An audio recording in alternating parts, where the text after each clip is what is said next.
All right, Carol. Good morning. Good morning. If you're joining me, good morning, Carol. Okay.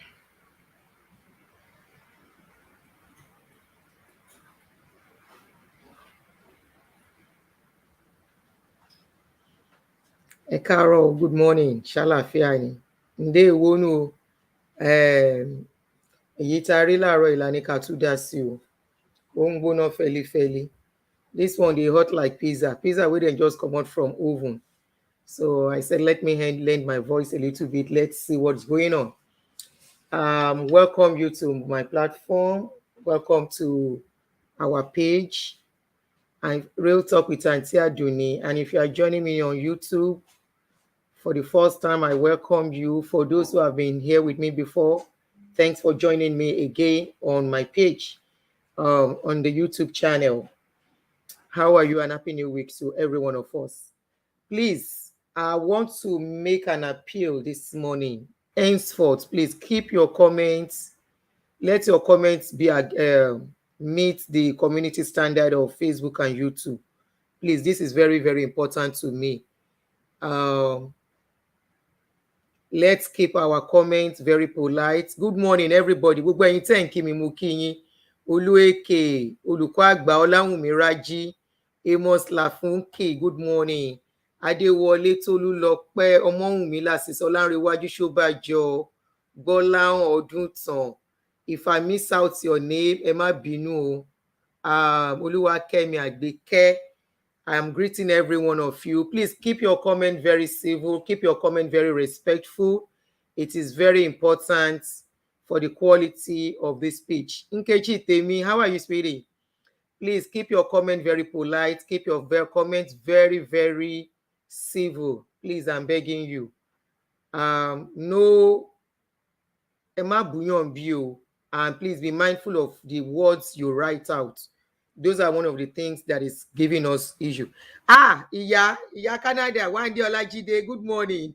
Àwọn ọmọ mi ń kọ́ àti dádì wọn. Ẹ kújọ́ mẹ́ta, ẹ káàárọ̀. Thank you very much as you join me this morning. I welcome you again on this page and on my YouTube channel. If you are joining me there, I say good morning to you and I welcome you. Good afternoon. It all depends on where you are watching from. So I woke up this morning, last night before I slept, I saw this post concerning Sule. Ẹ má bá mi show love. Ó wà important. Tó bá mọ nǹkan tí mo fẹ́ sọ ni wọ́n ní wá ṣe wàhálà. But just keep helping me to show love. Thank you, Tonia. Ẹ ṣáà má bá mi show love. Ẹ má bá mi show love. Ẹ má bá mi show love, please. So that the video quality can be good. Help me to share too. Those are one of the things that are criteria to good quality videos.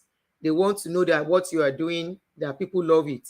So if you don't share, how will Facebook know that you love what I'm doing? So please help me to share. Tẹ́ bá bá mi share kí ni mo gé. Why did I have to come out if you're not going to help me to share? So this sharing is about caring as well. So ẹ dákun, ẹ bá mi share bí n ṣe ń sọ̀rọ̀ yìí. The like button is not working. Maybe from your phone. Let me check from my own hand here. Maybe from your own end. Let me check on, let me try and log out into another something so I can use it to check. Maybe from your phone. Maybe from, it's working. Somebody said it's working. So that means it's from your own phone. He said it's working. Ẹ bá mi share, please. We have only 7 shares. Ẹ bá mi share. Oliroti, you came with full chest for your aproko. Aproko yìí náà ní nǹkan. Aproko yìí náà ní. Ẹ bá mi share, ẹ bá mi share. Thank you very much. Ẹ bá mi share as much as possible. Yes, ẹ káàárọ̀. Once again, good morning and welcome. I woke up last night before I slept, late in the morning. This morning before I slept, I usually sleep late. I'm a late sleeper. I don't sleep until about 2-3 a.m. tomorrow. So I was going around. I saw these updates on Gist Lover concerning Sule. And you know who I'm calling. I'm not going to call their full name. Concerning Sule and Halima Abubakar. Halima Abubakar is an actress. And sometimes ago, she said she gave birth and blah, blah, blah. So I saw this update on Gist Lover, and I'm going to read it out before I proceed. I think I have it here. Ẹ jẹ́ kí n gbé sórí screen so that gbogbo á jọ máa kà. Let me put this on the screen so we can all read it together. On what Gist Lover said on that thing. You know my page for the truth. By now, you should know I stand on the truth and I will stay on the path of truth, no matter whose ox is God. And I'm very sure some of you know why I'm taking interest in this case. I don't take interest in every case on social media, but when a case involves God of man, my eyes are wide open, my ears are wide open to hear the gist. So I went to Gist Lovers page and I saw this, and I'll be reading it out to you.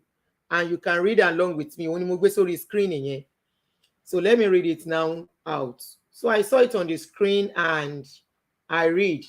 He said, this is a self-acclaimed man of God, has millions of congregation. Halima is battling what Sule did to her till today. All those pictures you are seeing on her page is all social media deceit. You all should not wake up one day and see what Halima, and see that Halima is gone. She is gradually going. She's gradually going. She's gradually going. Something needs to be done.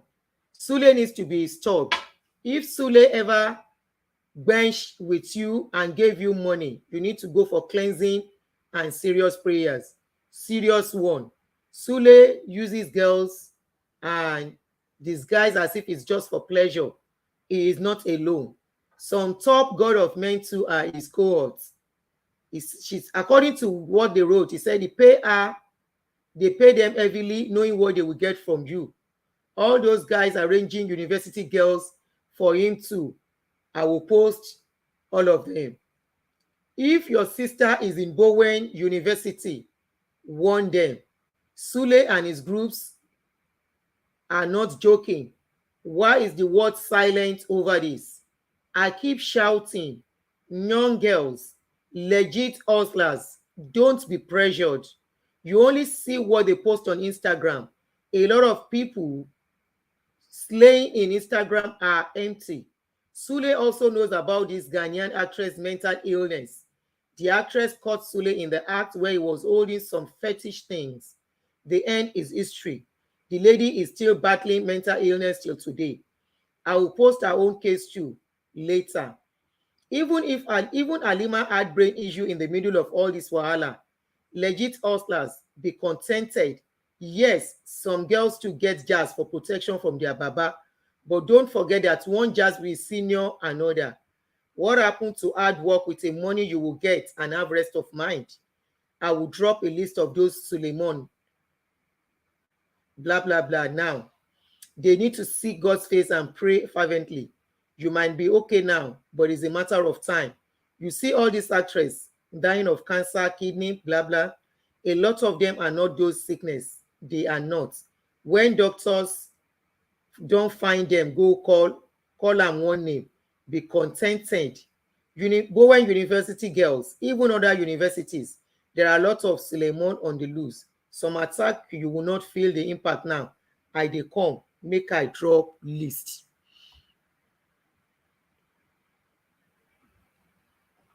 Okay, ẹ máa bá mi show love. Tẹ́ bá ti ń show love kò ní shake, ẹ má worry. Mi ò sọ orúkọ ẹ̀ tán, ṣó ti yé yín. I was just reading what Gist Lover posted on her page yesterday. So I've just finished reading what she posted. And this morning, I've seen that the thing has really gone viral. Like I saw it on a page and I scoop out some comments from people before I will go on. Let me read out what some people said concerning the post. Somebody, Rita Chini, one commenter, Rita Chini said, the truth still remains that only God knows every secret and hidden actions of men. But these ladies where they climb this men of God, now know they get respect for anointing. No.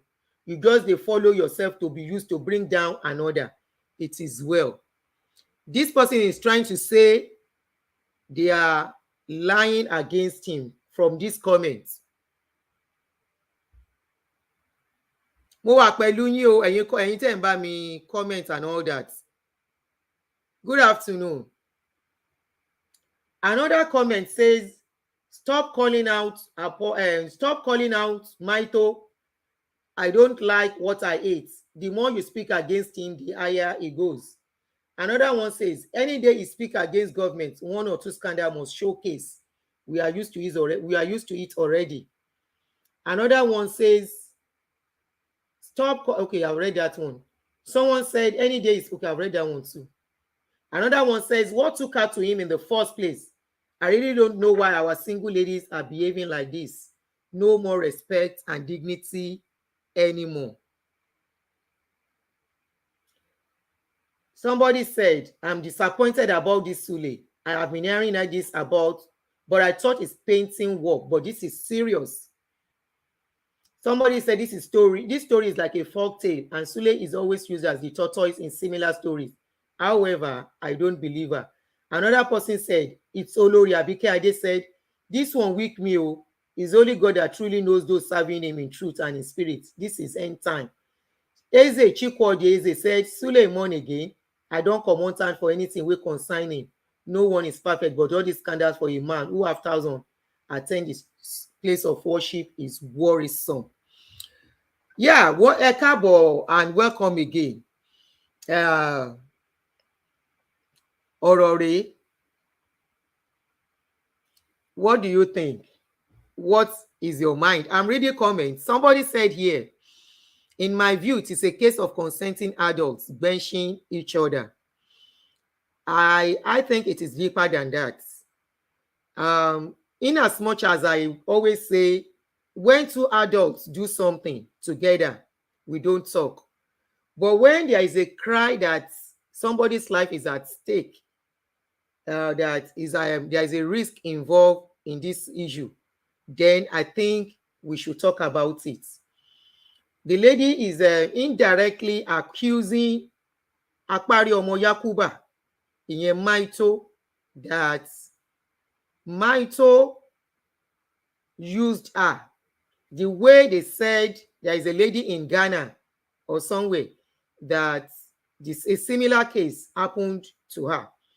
I saw a video that Gistlover posted where Halima was showing something like a pregnancy, but I can't bring it out because of, you understand, because of this Ojuiwe. So in that picture, in that video, she showed people she was pregnant. And in fact, there was one that was clothed, wearing clothes that she showed people. Again, I couldn't download everything onto the system when I was to prepare for this show. So in that video, she showed herself as a pregnant lady in that video, and she showed people at a point that she gave birth. Favor Allah told me, good afternoon. Somebody said, she ajagbe nkan Maito Loni. Why be say now only him they involved in all this thing all the time? Somebody said, in as much as I don't agree with this God of men or women misbehaving, however, it takes two to tango. Aside the story put out, we are not entirely sure what truly transpired. Most ladies have, God bless you. Hey, you can't knock it. Somebody just went straight to where my destination is on this case. Because we call these people God of men, I've always told you they are woman being number one, first and foremost. Yes, I'm on YouTube as Real Talk with Auntie Aduni. I'm on YouTube. For whoever wants to be on YouTube, if you prefer YouTube to Facebook, I'm on YouTube, I'm on Facebook. So, I always say, when two adults do something and they come out to come and cry for, as long as you are adults, that means you know what you were getting into before you went into it, right? Okay, you went into it and something went wrong. I always say going into a relationship is not the big deal. Are you sure you know what you are going into? Because you, as an adult, whatever you do, be ready to bear the consequences of your decision. Nobody will bear it with you. You went into a relationship, you enter into a relationship. This man is an adult. The ladies involved with this man, they are adults. They are not children. They are not babies, right? Apart from the fact that they are not babies, these ladies, they have multiple relationships. They cannot tell me they don't have multiple relationships. These are girls that are living big. Àṣebíṣẹ́ yìí náà ni gbogbo wa ń ṣe yìí. We at that age, one Lord, that we have been working for so long, and many of us can boast of what they have. This is not about being jealous of them. Monile, I have house, so there's nothing I want to be jealous about these people. I have my own house, okay? I have a car. I am okay, at least comfortable in my own level and standard, whereby I can measure up to a lot of my counterparts of my age group. So there is nothing to be jealous about them before you will time it and say it's jealousy. So in this, in one of the video, okay, this is the picture, the video I was trying to say. This is the one I wanted to bring out, but I forgot. She flaunted pregnancy here. That means before she can be flaunting this pregnancy, is either she's actually pregnant or she wanted to do surrogacy. Right? Because before you can flaunt pregnancy, you will have known that you are actually pregnant or you are expecting a child through surrogacy or adoption. If truly she flaunted this as a pregnant woman, this pregnancy is a pregnancy of almost 5 to 6 months. At least from experience, I can judge a pregnancy when I see it. This cannot be less than 5 months upwards. So that means she will have gone for scan. They will have told her the sex of the baby. They will have told her the baby is about to come and she's doing well. That is why she is bringing this out, right? Ẹ jọ̀ọ́, tí n bá wrong kẹ́ sọ fún mi, because if a lady can bring this kind of a thing out to the world to see, that means she's expecting a baby. Not only expecting a baby, she will have known the sex of that child, right? Okay, but they said Gistlover is making us to understand that this thing was just a drama from her. So who are we going to blame for her doing this?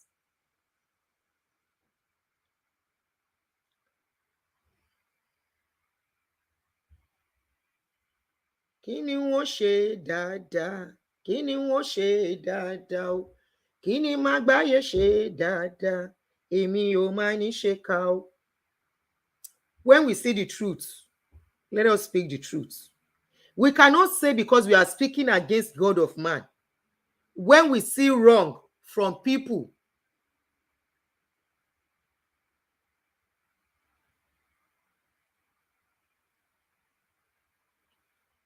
before we blame, sorry, mo ń ka comment kan ni o.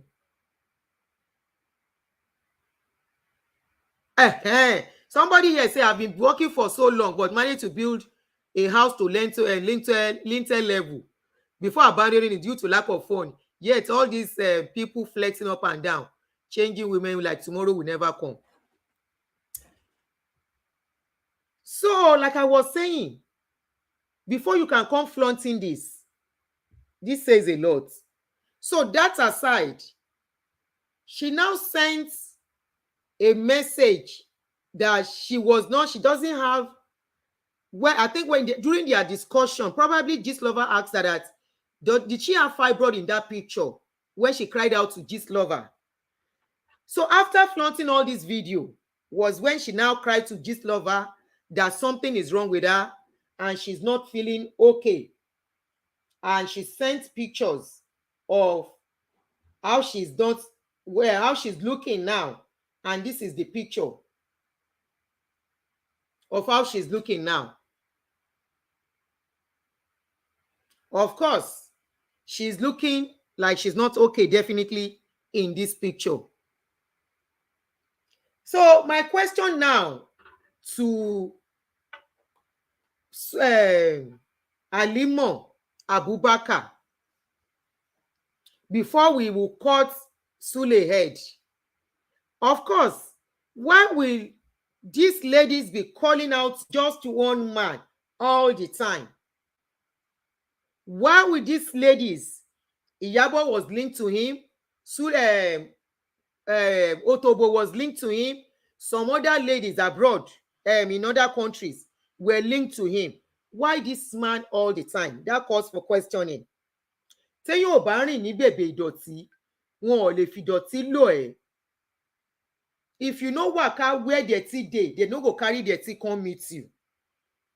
So definitely, Sule, nobody can say Sule doesn't have anything to do with these ladies. They can't be calling him out for no reason. That is number one. They cannot be calling him out for no reason. There must be a connection. There must be a link. There must be a communication. There must be a relationship. He is not the only one. Look, me, as far as I'm concerned, though, me, I am not interested in whether a man bench a woman. Benching lobìnrin wà fún. Benching de lọkùnrin náà wà fún. Ṣó ti yé yín? And I'm also not interested in anybody being called God of man. You know why? They are flesh and blood. I will not stop telling you that. These people are flesh and blood. They have their weakness and they have their strengths. They have their low moments. They have their high moments. They have times they cry. They have times they laugh. They have times where they will cry to God and say, God, please take this weakness away from me. They have times they will say, this is not what I love for myself, but I can't stop myself from doing it. They are just like you and me. Forget this holy thing. Forget the fact that anybody is standing on one pako, on one plank, and telling you they sleep and wake up with God Almighty. No. Forget that fact. The more you think they are like that, the more you think they are different from you, the more you think they are special being, the more you will be disappointed. Some of you will not be disappointed, but it will make you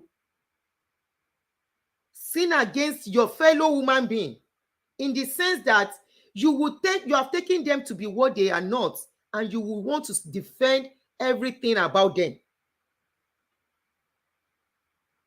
If only you can see them inside their bedroom, then you will know these people are just like you and I. Bó ṣe bí wọn, no ṣe bí wa. Gbogbo desire tá a ní, they have it too. Abi, so why will they now do something and you are now surprised? So on that aspect, that one is none of my business. I am not concerned about it. You are the one that is taking them to be special being, that you think they cannot do anything wrong. Because why is all this lady calling only one man if he has not had anything to do with them before, either now or before in the past? My question now is that to Halima, this Halima's case, did it happen after Otobo cried out? Because Otobo crying out is a sure sign, a red flag for all these ladies to stay away from Sule. Otobo coming out to say, this is what this man did to me. This man did this. This man did that. Please help me. That is enough reason. That is a red flag for every other lady to stay away from Sule. So that will now lead me to my next question. My question that I'm going to start talking on now is that this lady, Halima Abubakar, was it after Otobo cried out that she started a relationship with Sule. I couldn't get hold of more of the details of when she got pregnant. She said she got pregnant. If anybody knows the time she said she got pregnant, can you please comment it here for me? Let me see it. So that would determine what I will now say.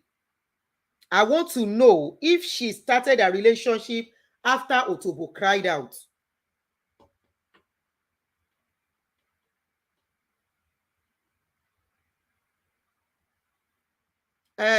Yes, you can call in. The number you can call in is rolling on the under the screen. Ẹ máa rí number yẹn. Òun ló ń slide under screen yẹn. That is 130 plus 1301 454 9415. But don't call in now. Call in when I'm about. Let me say what I'm saying first. So I want to ask that question. Who knows when they started, when she said she got pregnant?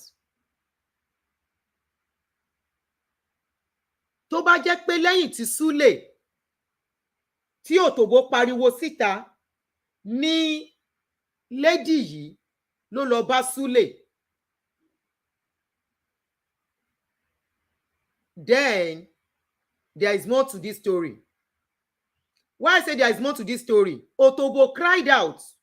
Òtòbó sọ pé nǹkan kan ṣe òun kọjá wípé that she got pregnant. They gave her medication to take the pregnancy and they are threatening her life for speaking out. And if you look at, if you take your time to watch, to listen to Otobo's case is like a case of a woman that was disappointed. A woman that was, to get wípé love relationship gone sour. Because according to her, she said Sule promised her marriage, that he was going to leave the wife. Can you even imagine? A woman came to you and said, I'm going to leave my wife for you, and you are happy. That the man was ready to break his own, leave his children to marry you. It is not as if he wants to marry you and he will still leave the wife. He promised you that, and you went on and on and on and on with him. In case of a woman for woman, woman supporting woman.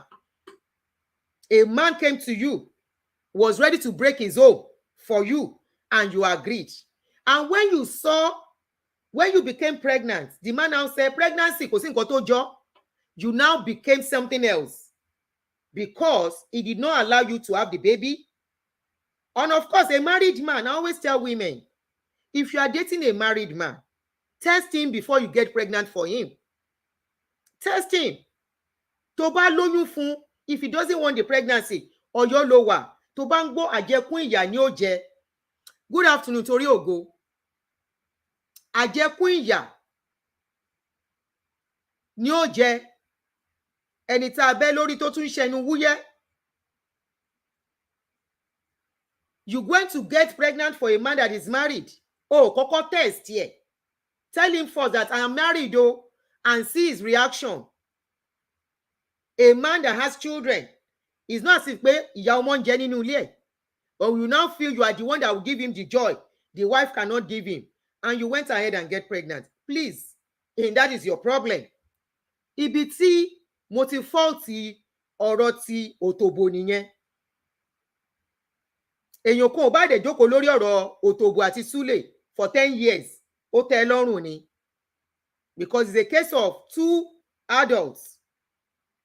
Of course, any woman that is disappointed, tó bá disappoint, ó di dandan kó pariwo, ó di dandan kó joro. You can see a case of a lady tó dáná sun ọkọ ẹ̀ few last week. For what? Because ọkọ bímọ síta. So, before we come crying out women for women, what about a woman, a lady that is ready to get pregnant for a man that she knows, number one, is a god of man. Number two, ká tiẹ̀ ní pé god of man yìí genuine one ni, bó ṣe máa ba iṣẹ́, ká ní ó gbé iṣẹ́ ìránṣẹ́ lóòótọ́, ká sọ pé iṣẹ́ ìránṣẹ́ wọn yẹn genuinely ni.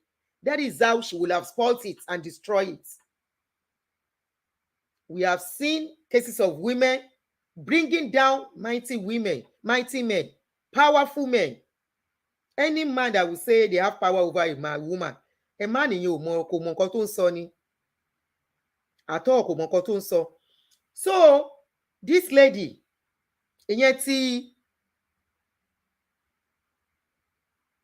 kí ló lóun jẹ́ Otobo. So I want to know, but somebody said here pé there is no kí ló ló ń jẹ́ kò sí specific time when she started dating Sule, but we need to know the time. If it is after Otobo's case that she dated Sule, that means wípé JBO ni jàgùdà bàbá olè. Bẹ́ẹ̀ ni mo sọ ẹnu mi dẹ̀ gbà. Òótọ́ ni a ní rí òótọ́ lẹ̀ ká máa palàpálàpá, ẹ má bínú mi mo wé pa púpọ̀. Tá bá rí òótọ́ ńlẹ̀ ká ṣe nǹkan kó kí judgement yẹn kó normal. Ká má fi pé torí bóyá èèyàn kan jẹ́ God of man, torí I like God of man, torí pé wọ́n ń fi ayé àwọn èèyàn lówó, wọ́n dẹ̀ ń jẹ ayé káyé.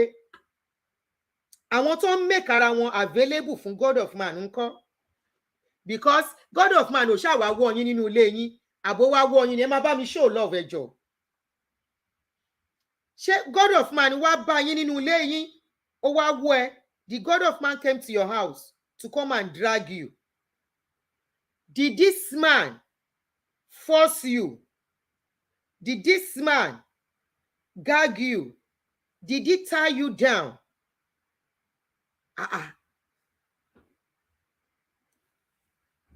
Ṣó tie yín down ni àbó force yín? I'm asking a question ni o, because ẹ pariwo síta ń sìn wípé Sule ló bà tiẹ̀ jẹ́, Sule ló kó àrùn bá ẹ, Sule ló ṣe eléyìí fún ẹ. That is number one. Ṣé Sule wá wú ẹ ni? Did Sule drag you to come? That is number one. Number two, ṣé Sule nìkan ló ń date? Is she dating only Sule? For her to pick Sule out of all the men that are bankrolling them. Cherry, èmi á sọ òótọ́ ọ̀rọ̀ mi, I will speak the truth. Was she dating only Sule at that time? Tó fi wá jẹ́ pé Sule nìkan náà grab. Because Sule is popular. Because Sule has one or two scandals, abi? Because Sule, some people we believe everything and anything about Sule. I'm not his fan. You all know. I'm not their fan. I'm not interested in them. But when I see the truth, especially concerning their issue, when I see their issue, ẹ máa bá mi show love. Something is happening on this page. Ẹ máa bá mi show love. Ọ̀tá pọ̀ ju enemy lọ̀rọ̀ mi. Ẹ má rò pé àwọn God of mine nìkan náà wà lórí page mi tí wọ́n ń bí wo. Àwọn kan wà tó jẹ́ wípé wọ́n mọ̀ pé tí n bá sọ òótọ́ ọ̀rọ̀ lórí ọ̀rọ̀ táwọn ń sọ, wọn ò ní jẹ́ kí page mi lọ. Mo mọ̀ pé mo ti gbọ́n pa àwọn kan máa ń ṣerú iṣẹ́ bẹ́ẹ̀ yẹn. Ẹ máa bá mi show love ẹ jọ̀ọ́ nítorí Ọlọ́run. Ìyẹn àwọn tó ń fi blogging jẹun lórí social media. Wọ́n ń ṣerú iṣẹ́ bẹ́ẹ̀ yẹn. So ẹ máa bá mi show love.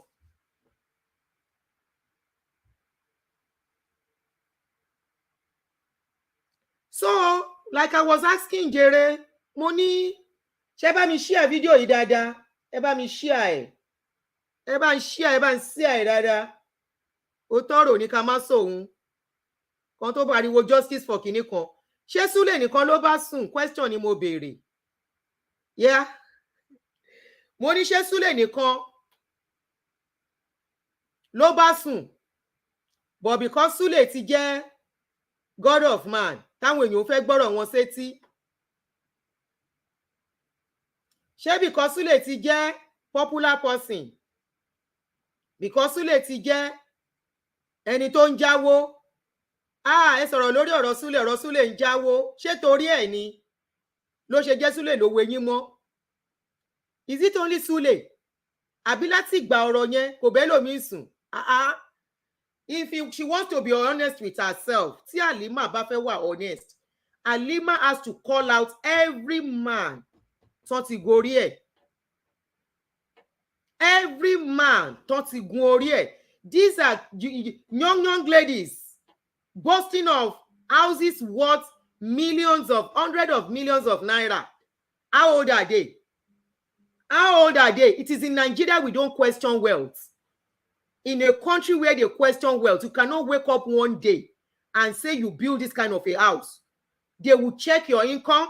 They will check everything about it to make sure you are worth what you have. How old are these girls?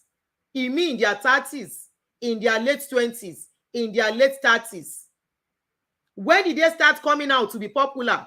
Under 5 years, they will say they have built house in Lekki. Under 5 years, why not call it Lekki? Wọ́n ti ralẹ̀ síbi tí bàbá wọn gan ò lè lẹ́mìí.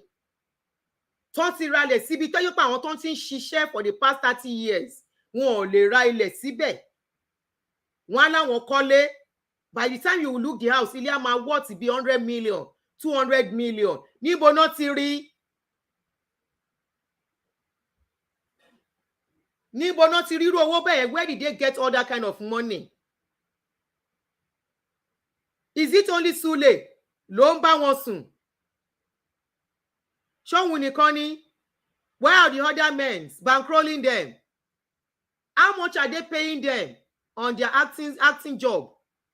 I move with actors. I don't move with them. Even though I have one of them as a friend, I have them coming to my house in those days to come and do movies. How much are they paying them? Lead roles. How much are the real roles collecting? Tí wọ́n fi ń ní ilé, tó fi ń kọ́lé millions.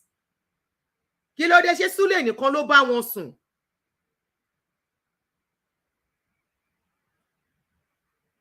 Ṣé Sule nìkan ni?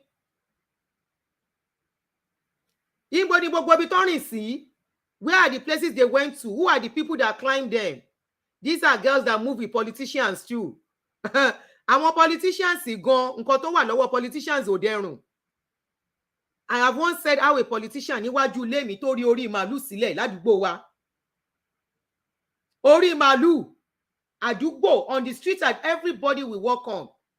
Orí olú màálù síbẹ̀. Sule kí lorúkọ bọ̀bọ́ yẹn náà ń jẹ́?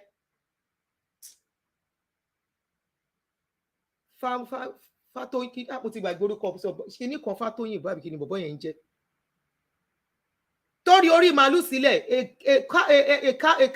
a head of a cow buried it on my streets. A politician. These are ladies that move with politicians. And we all know the atrocities these politicians, we know what they do. Àwọn ladies tó yẹ pé hustler ni wọ́n tó jẹ́ pé kò síbi tán lè já sí as long as tó bá ti wáyé. Ṣé báwọn náà là ń gbọ́ pé wọ́n náà lọ sí Dubai tán lọ ń jẹ ìgbẹ́ ní Dubai? Àbára àwọn people yìí kọ́ là ń gbọ́ pé lọ sí Dubai. Ṣé àwọn kan ò kọ́ lára wọn out wípé ìgbẹ́ nìkan náà àwọn lọ ń jẹ ní Dubai tó fi lówó?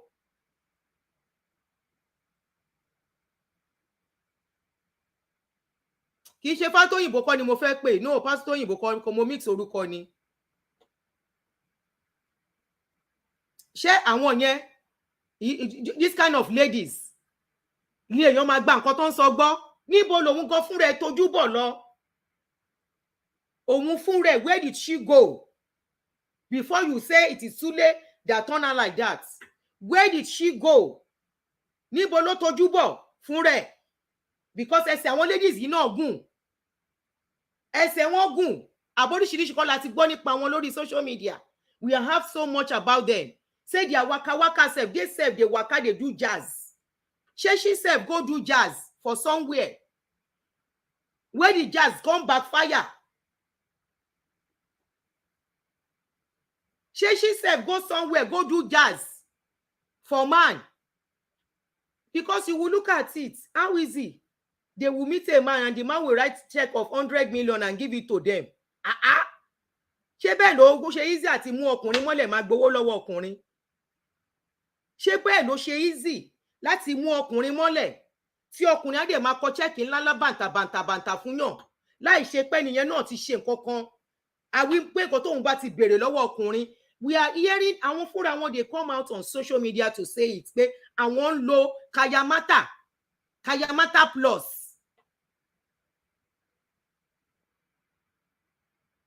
Kí ló dé?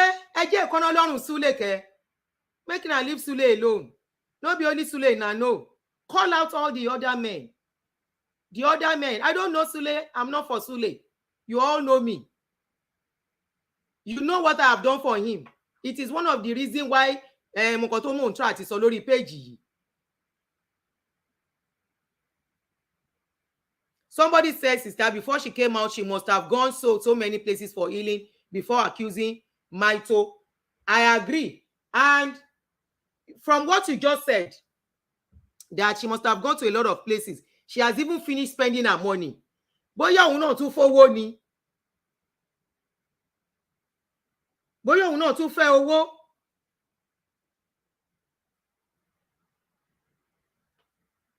Kò bá lọ so many places. Tó bá lọ so many places. Tán bá béèrè nǹkan lọ́wọ́ ẹ̀. Àwọn tán láwọn ń wo iṣẹ́ náà, iṣẹ́ burúkú náà ń wò. Wọ́n á béèrè orúkọ. Wọ́n á dẹ̀ wò, wọ́n á ti béèrè. From there, wọ́n á bí pick nǹkan tó máa pick. Ó ti mention àwọn girl ladies okùn tí wọ́n ti bá wọn nìyẹn. Ó better bó ṣe mention wọn. Ó dá ṣẹ́rí kò mo like nǹkan tí Gistlover ń ṣe. You know why? Ní aspect eléyìí mo like nǹkan tó ń ṣe. Ó fi ń yí àwọn, she's telling all those young ladies following all these celebrities, letting them know that nǹkan tó wà lẹ́yìn ẹ̀fà ó ju èje lọ. Somebody said another question, how credible is Gistlover narrative?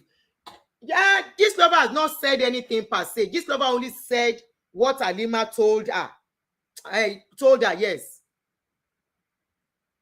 Ó ní ó kàn sọ nǹkan tí Gistlover sọ fún ni. Ṣó ti yé yín? Mi ti ẹ̀ wá wọ̀nyí tó jẹ́ kinní gangan lórí péèjì ẹ̀ gbogbo ẹ̀ náà la máa wá lóríṣiríṣi. Wọ́n ti da gbogbo péèjì ẹ̀ mọ́ ẹ̀gbulẹ̀ tán.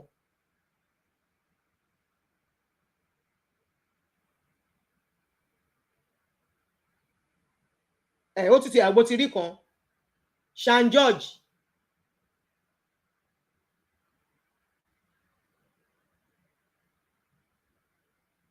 Kí ló tún kan Sean George? Oh, Sean George ń support Sule.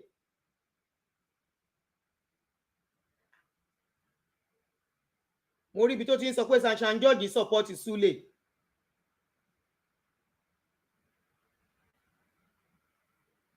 Wọ́n ní Sean George náà ó gbẹ́ǹṣì òun náà. Wọ́n ní Ìyábọ̀ Òjó. Ẹ ṣe rí pé wọ́n ní Mercy Johnson, Sean George, Ìyábọ̀ Òjó, ìní Ẹ̀dọ̀. Ṣé Sule ní ká wá blame ní fún àwọn tó ń gbé ara wọn lọ bá Sule? Olúwakẹ́mi, put on your notification. We have just released us a little bit. Ṣebí nǹkan tó ń jẹ ló ń yó wọn. Ẹ wò, ẹni tó bá ti greedy tẹ́lẹ̀, ẹni tó bá like owó. Ṣé ń gbọ́ mi? Tí obìnrin bá wà tó bá like owó, ó di dandan kókó sí wàhálà. Ṣé mo aspect tí mo like nípa nǹkan tí Gistlover ń ṣe, ẹ jẹ́ kí n sọ mi ò ráyè sọ lẹ́ẹ̀kan, ni wípé irú àwọn young ladies tó ń fò tẹ̀lé wọn kiri, tó ń rò pé role models ni wọ́n, now they can see they are not role models. Pé táwọn bá tẹ̀lé ayé àwọn eléyìí, ayé àwọn abàjẹ́. Even though this thing has been on for so long, they've been doing it for long. Ààrẹ ló gbé your favourite celebrity tá a gbọ́ kankan pẹ̀ mọ́, tó sọ pé ó ti yí lórí kó wà l'Amẹ́ríkà fún medication. It is one of the reasons that took her to where she is. Ṣé bẹ́ẹ̀ fẹ́ lówó ni? Owó tí ìyá yín tí ò fi 50 years ní, ẹ̀yin fẹ́ rí under 1 year.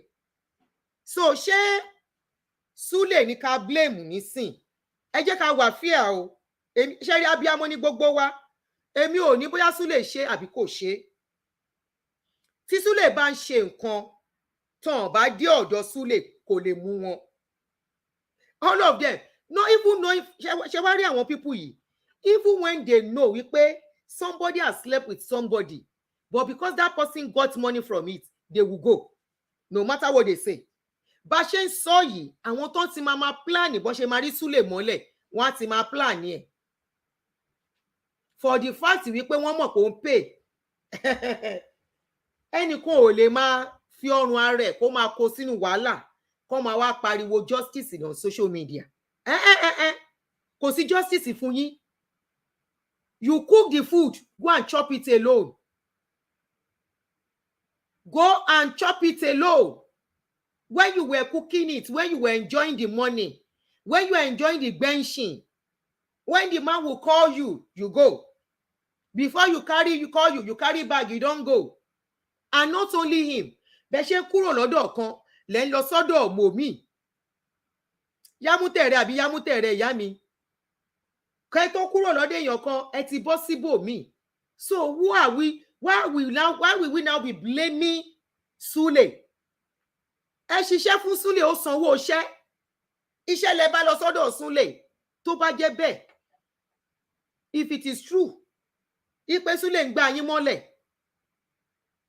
ẹ ṣiṣẹ́, ẹ gbowó iṣẹ́, ẹ dẹ̀ ti fowó iṣẹ́ kọ́lé, ẹ ti fi bùgá, ẹ ti fi ṣakọ́. So nǹkan tó ọmọ bá mọ̀ jẹ náà ló ń run ọmọ nínú.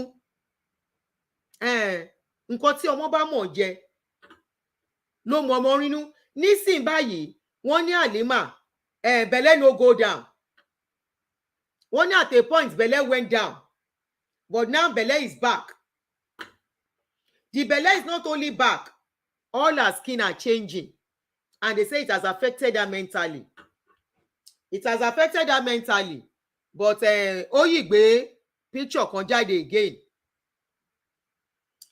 Most of them were engaged in 3 songs with Apari, so they could get better pay. Ṣé ti gbọ́?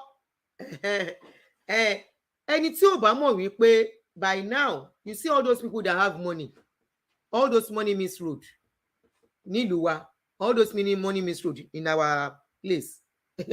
If you don't know that, say the life then they chop, no be better life at all. The kind life they live is not a life to emulate. They live like life will never end. They live like Shebi, you are the one calling them God of man. You are the one that see them as angel. People that know them know they are not angel. But unfortunately, who are we to blame in this case? Are we going to blame the man that is selling? You can bring your market and say, Auntie Tonyo, come see this cup, I want to sell. And I will ask myself, why do I have to buy the cup? What do I need the cup for? Abi, if I come to you and say, oh yeah, I want to buy, of course you will sell to me. Simple as ABC. A man can be somehow, somebody be doing some things. If you don't go near him, it cannot touch you. It cannot come near you.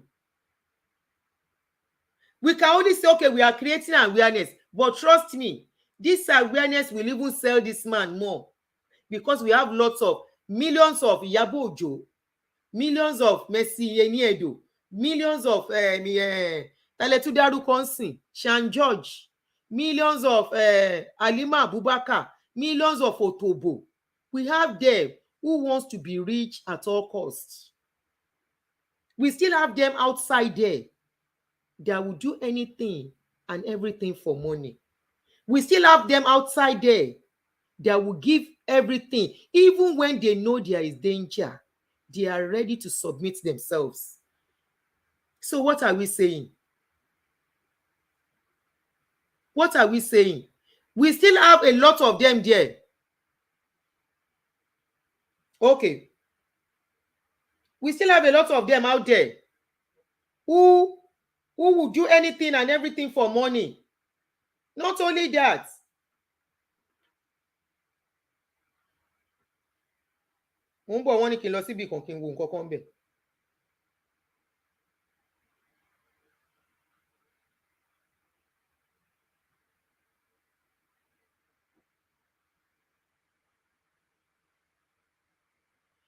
Adegunwa Kenny, why that person said was talking about facts was because there was a case I treated, a lady that went to lie to Gistlover.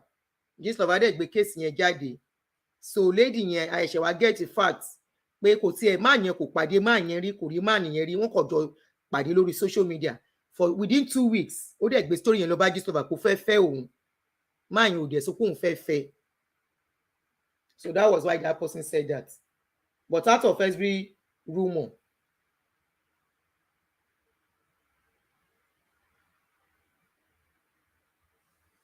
kí ló ní kí n wò lọ́dọ̀ ẹ̀? Èmi ò rí nǹkan bẹ́ẹ̀ o. June ni mo rí last year, bóyá náà ń pèjì mo dẹ̀ wá lọ.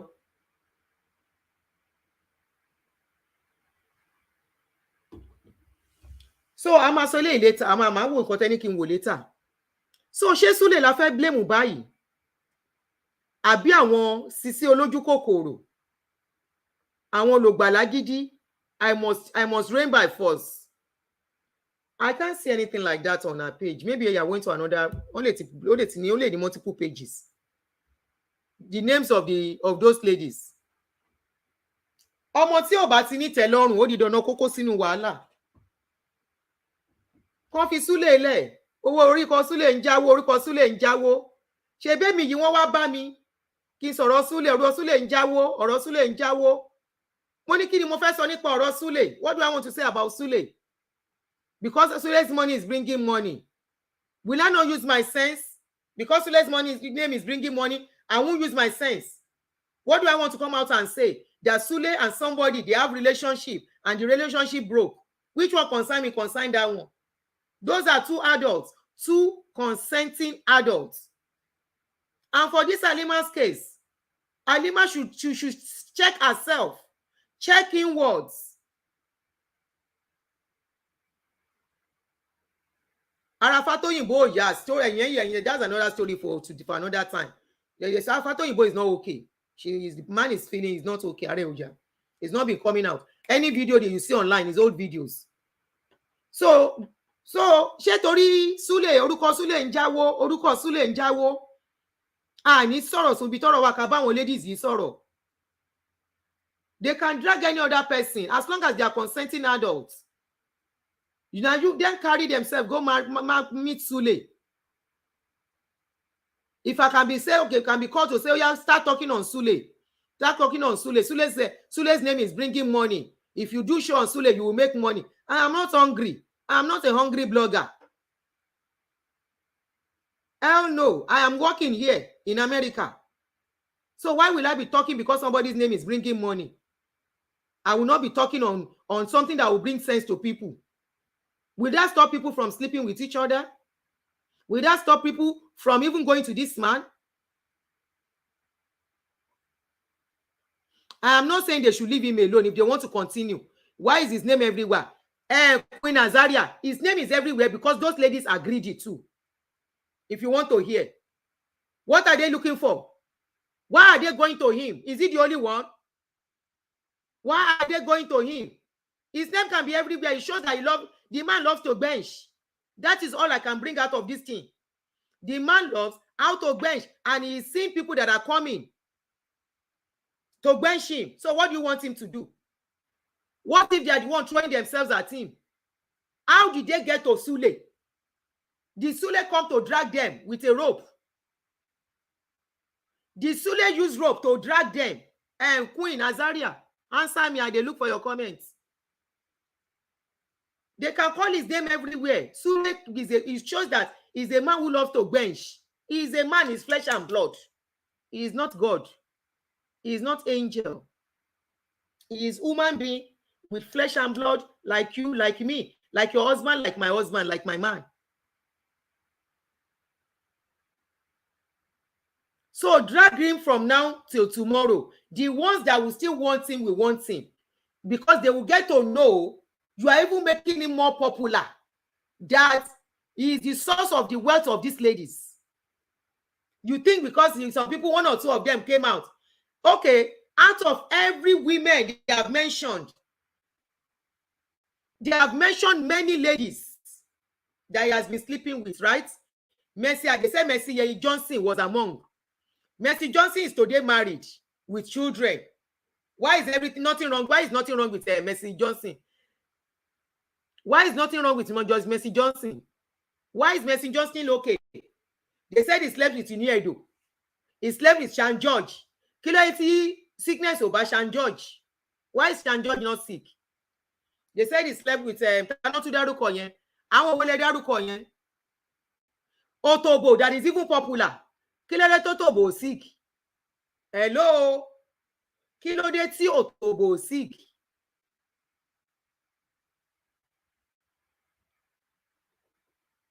Kí ló dé tí ò tó go sick? They mention tana tún dárúkọ. So many ladies not to mention pẹ̀lú ẹ̀. Ìyábọ̀ Òjó. Ìyábọ̀ Òjó is still there. Kí ló dé tí Ìyábọ̀ Òjó sick? Hello. Kí ló dé tí ò sick? The only ones that gbọ́ pé sick nsìn Halima àti wọ́n ní lady kan wà ní Ghana náà tare ò yá. Anybody can fall sick. And Queen Rosalie Jacobs báwo ni Queen Azaria. Another thing we are trying to avoid that we are not looking at. You are forgetting that these are ladies wey get waka waka for leg. Where you know say this ladies too waka go. Where you know say this ladies too waka go. Who else? These ladies waka go meet. Are you looking at that aspect too? These are ladies who are dining with the high and mighty in the society. Questionable characters. We go just get money. Our politicians that will do anything and everything to be relevant. Our politicians that we know say that they do jazz. Are they not going with all these politicians? Why is it Sule?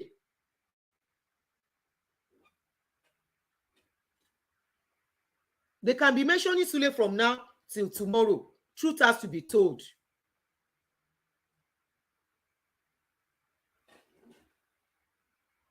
Somebody say maybe those ones that are not sick. Now lie. You are forgetting that this lady too, then they waka. And anybody where they waka, if you waka jam at bako. So whether these ladies too, now they say carry their eyes, go jam, where they don't go do jazz. For man, whether they go do jazz for Sule to self. Say, anytime when Sule see them, Sule must to they drop. Or anytime where any man, whether they do business with, if any man see them, whether not there, then go take eye, carry wahala.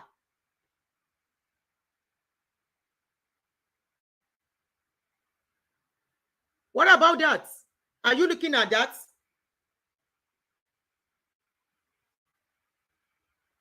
Me, I will face the ladies instead.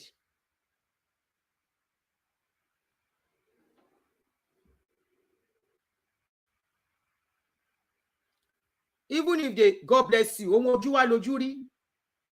even to buy para wọn Baba T, you said Sule clearly renews his power through what you mentioned. If it is possible, okay, let's assume it is true. This is an assumption now.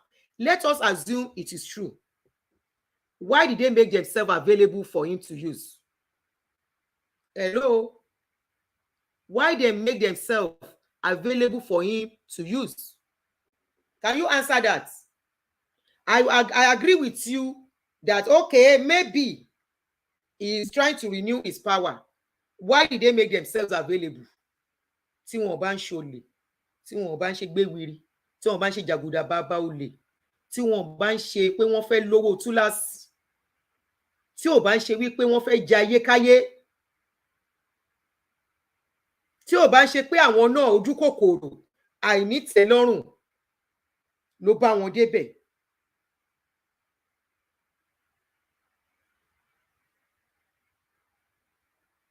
Hello? Ẹ̀yin tẹ́ ń sọ̀rọ̀ ẹ̀dá mi lóhùn ní Baba T. Can you please talk? I'm expecting your response to your comment. I've replied. You are on YouTube. I've answered you. You went okay. He said, real talk with Aduni. He perhaps has Ogun Amudo comes as. Okay. Before you, I always hear about that thing. Okay. Tí wọ́n bá débi tó wà, ṣé if I don't come near you, can you use your ring on me? Ring ló wà lọ́wọ́ mi tí mo kó sọ́wọ́ ṣẹ̀kẹ̀ṣẹ̀kẹ̀ yìí. Ṣé ring ẹ lè kàn níbi tó wà? Láì ṣe pé o súnmọ́ mi, o bá mi ṣe, o bá mi jẹ.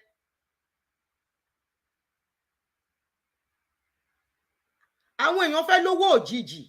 Àwọn náà rìnrìn kèrindò. Then they waka jugbe. Anywhere where they carry them go, na there then they go. anywhere where money dey, na there you go see them. Is it my question? Baba T, there is a pé ó ń lo okay, wọ́n náà ti mention orúkọ tó ló ń lo àmúdú àmúṣe kinní kan. If they don't go near him, how can he use àmúdú àmúbọ́ fún wọn? Somebody here said they have mentioned more names: Mary Uranta, Queen Lillian Bach, Ruth Kadiri, Chinese Winfred, Georgia Noha, Joy Ogbonu, Angela Okore, Ìyábọ̀ Òjó. Okay, gbogbo àwọn tó lè dárúkọ yìí kò sí nǹkan kan tó ṣe wọ́n. Wọ́n bọ́bù ni.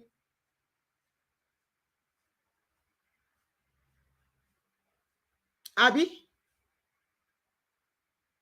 Wọ́n ti lówó, of course. So àti mọ̀ bí táwọn náà ti lówó. Ṣé ti rí báyìí? Can you see they are the ones calling themselves? Why actresses alone? The same way. Now, this now reminds me of MC Oluomo's story and Sikiratu Sindodo. How many of you are familiar with Sikiratu Sindodo's case with MC Oluomo?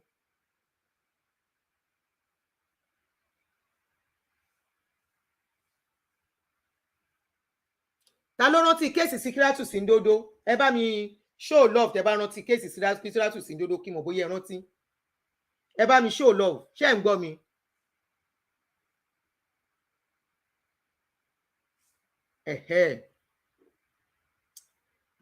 Remember, Sikiratu Sindodo was dating MC Oluomo. In fact, Sikiratu Sindodo was among the first person that used a Nissan Murano. This Nissan Murano was bought for her by MC Oluomo in those days. She was living in affluence, enjoying blah, blah, blah, and all the rest. And suddenly she became sick. It was Sule Malaika that stood by her when she was in hospital. In fact, her case is just like the case of this Halima then. Skin change. She was almost dying then. She was almost dying. And the people cried out, one MC Oluomo lo, MC Oluomo ti lo, MC Oluomo. Up till now, ladies are still going to MC Oluomo. Up till this moment, a lot of people still want to relate with MC Oluomo. So what are we saying? Up till now, actresses, they are still singing MC Oluomo's praises. They still hold MC Oluomo in high esteem up till this moment.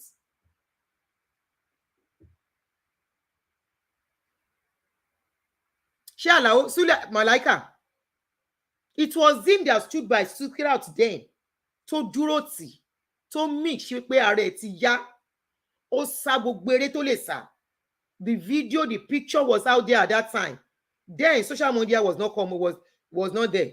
Only city people, I think, news yẹn gbà yẹn. We thought she was going to Pomakuni. Somebody said they are back, safe. You hear? Shetigbo, they say they are back.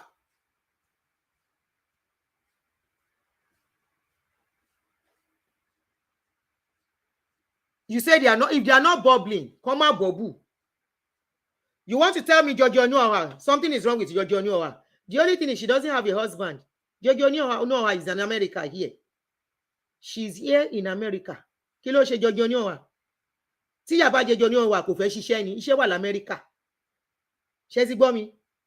Kí ló ṣe tí ò fi bọ́bù? Ṣé kò ti kú ni? Àbó sick.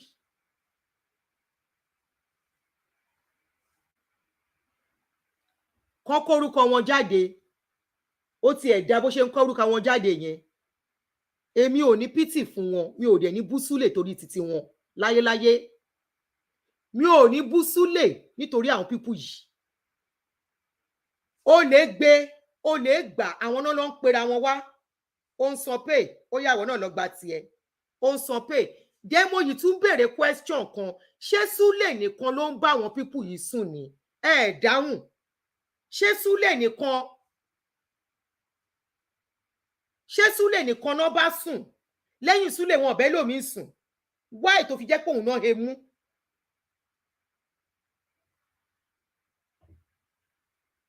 ṣé Sule nìkan náà bá sùn àbátí ṣebí lẹ́yìn tí Sule ní Ìyábọ̀ ta ló mọ̀ pé Ìyábọ̀ ń dé ti Dino Melaye ta ló mọ̀ pé Dino Melaye ó promise Ìyábọ̀ láti marry ẹ̀. We did not know until both of them fought. So kí nǹkan wá ṣe Ìyábọ̀ ń sìn kó wá ní Sule ni tá a dẹ̀ mọ̀ wípé ó dé ti Dino. Ó dé ti Dino tún promise ẹ̀ pé òun máa fẹ́. Ìgbà tí yẹn ò fẹ́ mọ́ ni wàhálà ṣẹlẹ̀ tó bẹ̀rẹ̀ sí búra wọn. We all saw the video where Ìyábọ̀ came out tó ń ṣépè fún Sule Dino tó láyé Dino ò ní dá mọ́ kíní kan máa ṣe Dino.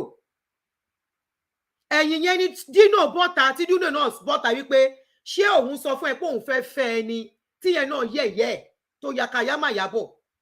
Ìgbà tí Ìyábọ̀ rí wípé Sule wípé Dino ya wèrè ló fi Dino sílẹ̀ because Dino gbé tìjú tì sẹ́gbẹ̀ẹ́ kò sẹ́ni tí ó mọ̀ pé Dino Melaye ò ní tìjú wípé àgbèrò ni ó gbé gbogbo ìtìjú ó gbé tì sẹ́gbẹ̀ẹ́ ó dẹ̀ fèsì Ìyábọ̀ one on one.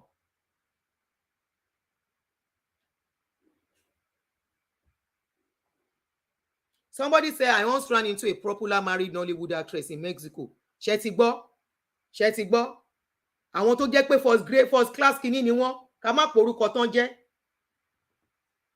first class something ní ìfẹ́ sọ nǹkan tán jẹ́ ó ti yé yín. Ṣé Sule nìkan ni ká ní pé Ìyábọ̀ náà sick ká ní Ìyábọ̀ náà sick àdẹ kò sẹ́ni tó mọ̀ pé ó dé ti Dino bó ṣe máa jáde nìyẹn tóun náà sọ pé Sule ni àbí nǹkan tí mo sọ make sense. I dey believe. Bọ́ngbà tí Sule rí wípé Dino tí Ìyábọ̀ rí pé Dino is a complete first class agbèrò. Ìyábọ̀ gave Dino gave Ìyábọ̀ wọ̀tọ̀wọ̀tọ̀. Ṣé gbọ́ nǹkan kan mọ́ láti gbà yẹn? Ṣé gbọ́ nǹkan kan mọ́? Somebody said here that Halima has always had issues medically. She's now putting everything on Maito. Bóyá ó fẹ́ kí Maito sanwó. Ká ní kì í ṣe yẹn bó ṣe máa gbé lórí Sule náà nìyẹn. Èèyàn kò lè má rìn kìrìndò kiri kó pe gbogbo àwọn ọkùnrin tó ń gbowó lọ́wọ́ wọn jáde. Let Halima call out all the names of the men tó ti ń gbowó lọ́wọ́ wọn tó ti ń bá sùn. We need the list of those men. Kó gbogbo orúkọ àwọn ọkùnrin yẹn kó bá wa kó jáde.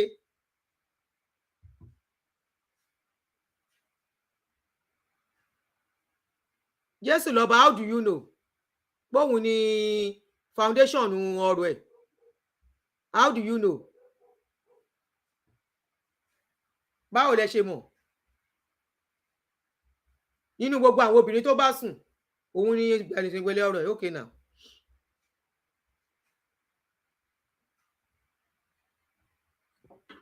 Kí Halima pé gbogbo ọkùnrin tó bá sùn kó bá wa pè wọ́n jáde.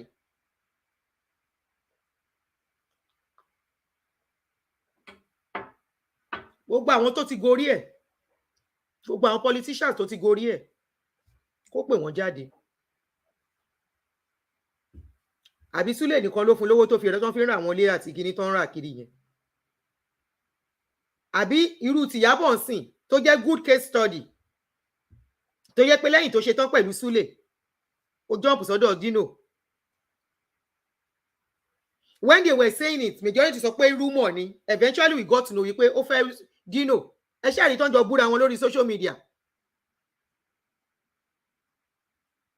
Àbí ẹ gbọ́? The same way ìkọ́nú wọn ló wà l'Amẹ́ríkà ń bí. Àwọn onírìnkèrindò lẹ́sẹ̀ because they want to be rich and popular. After they don't finish her life, she's in America here. Àgbọ̀n kankan mọ́. First class actress. There are a lot of youths we're looking up to. Wọ́n fẹ́ wà contented ni. She got pregnant for him and was told to abort it. Ṣé bó lóun ò lóyún? Hence her problem started.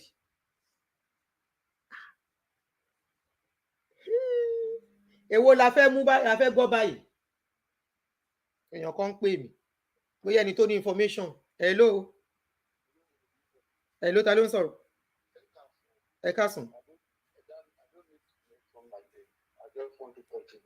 Oh, to what I'm saying. Oh, yeah, go ahead. Mo ti gbé yín sí speaker and go ahead. Sharing mistakes tí àwọn èèyàn wa máa ń ṣe ni wípé ọ̀rọ̀ lókè la máa ń wo àwọn ìsàlẹ̀ ọ̀rọ̀.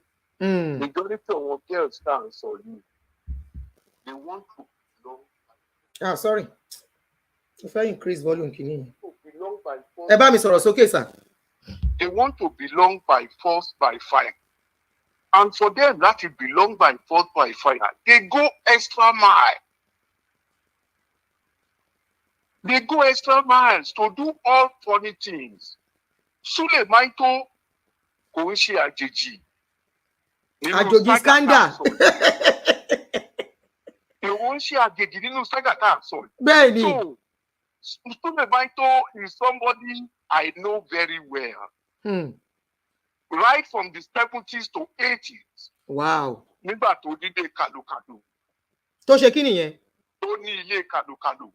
Okay, only gambling place. Yes. Okay. We know all of them very well. And only, yeah, ẹni tí wọ́n ní ojú tó bá wá ìrìkúrì. Ìrìkúrì.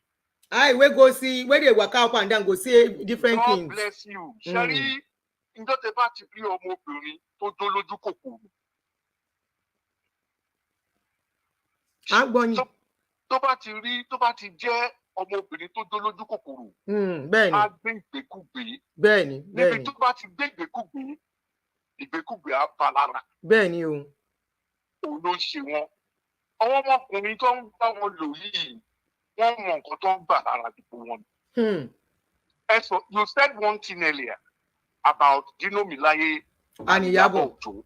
Bẹ́ẹ̀ni. When that rumor was coming up, when Gistlover was pointing that thing, everybody said, irọ́ ni. But nígbà tí iná jó Iyabo Ojo ní tì, ta ló kọ́kọ́ pariwo sí? Òun ló kọ́kọ́ pariwo. She came out first, calling out Dino. Because they want to belong. And Dino gave it to her back, wọ́tọ̀wọ́tọ̀.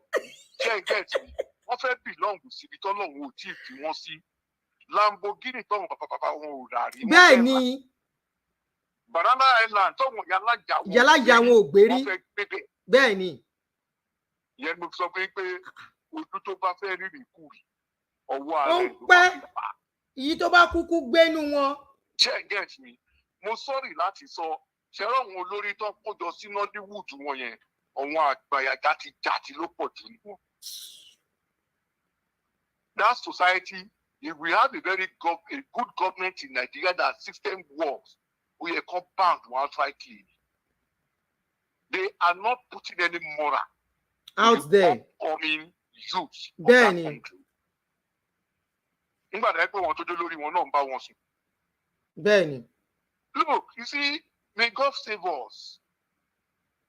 Kabani. These people will be the ones to my Jatia rubber motor. Land Rover. How many Land Rovers? Your number is American number. How many Land Rover do you see on the streets of America? I want to ask you, where you don't follow the film in Nigeria? Politicians will give them the money meant for the masses. One machine laga bota. You now want us to side these people, fight for them. I'm not fighting for them. Rather, I'll bring out the truth about them. Anybody who fights for them, I'm sorry to say, is a bastard. These are the girls that collect money from our politicians. Wait, Madam Leniland, they are not bringing any value to the culture, to the system of the Nigerian system. God bless you. They are not. So anybody who fights for them,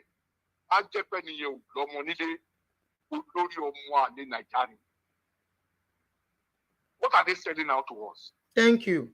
They are not selling any good thing. So I'm not surprised. Halima should just call up for me low. Call up for me low. Go for me low.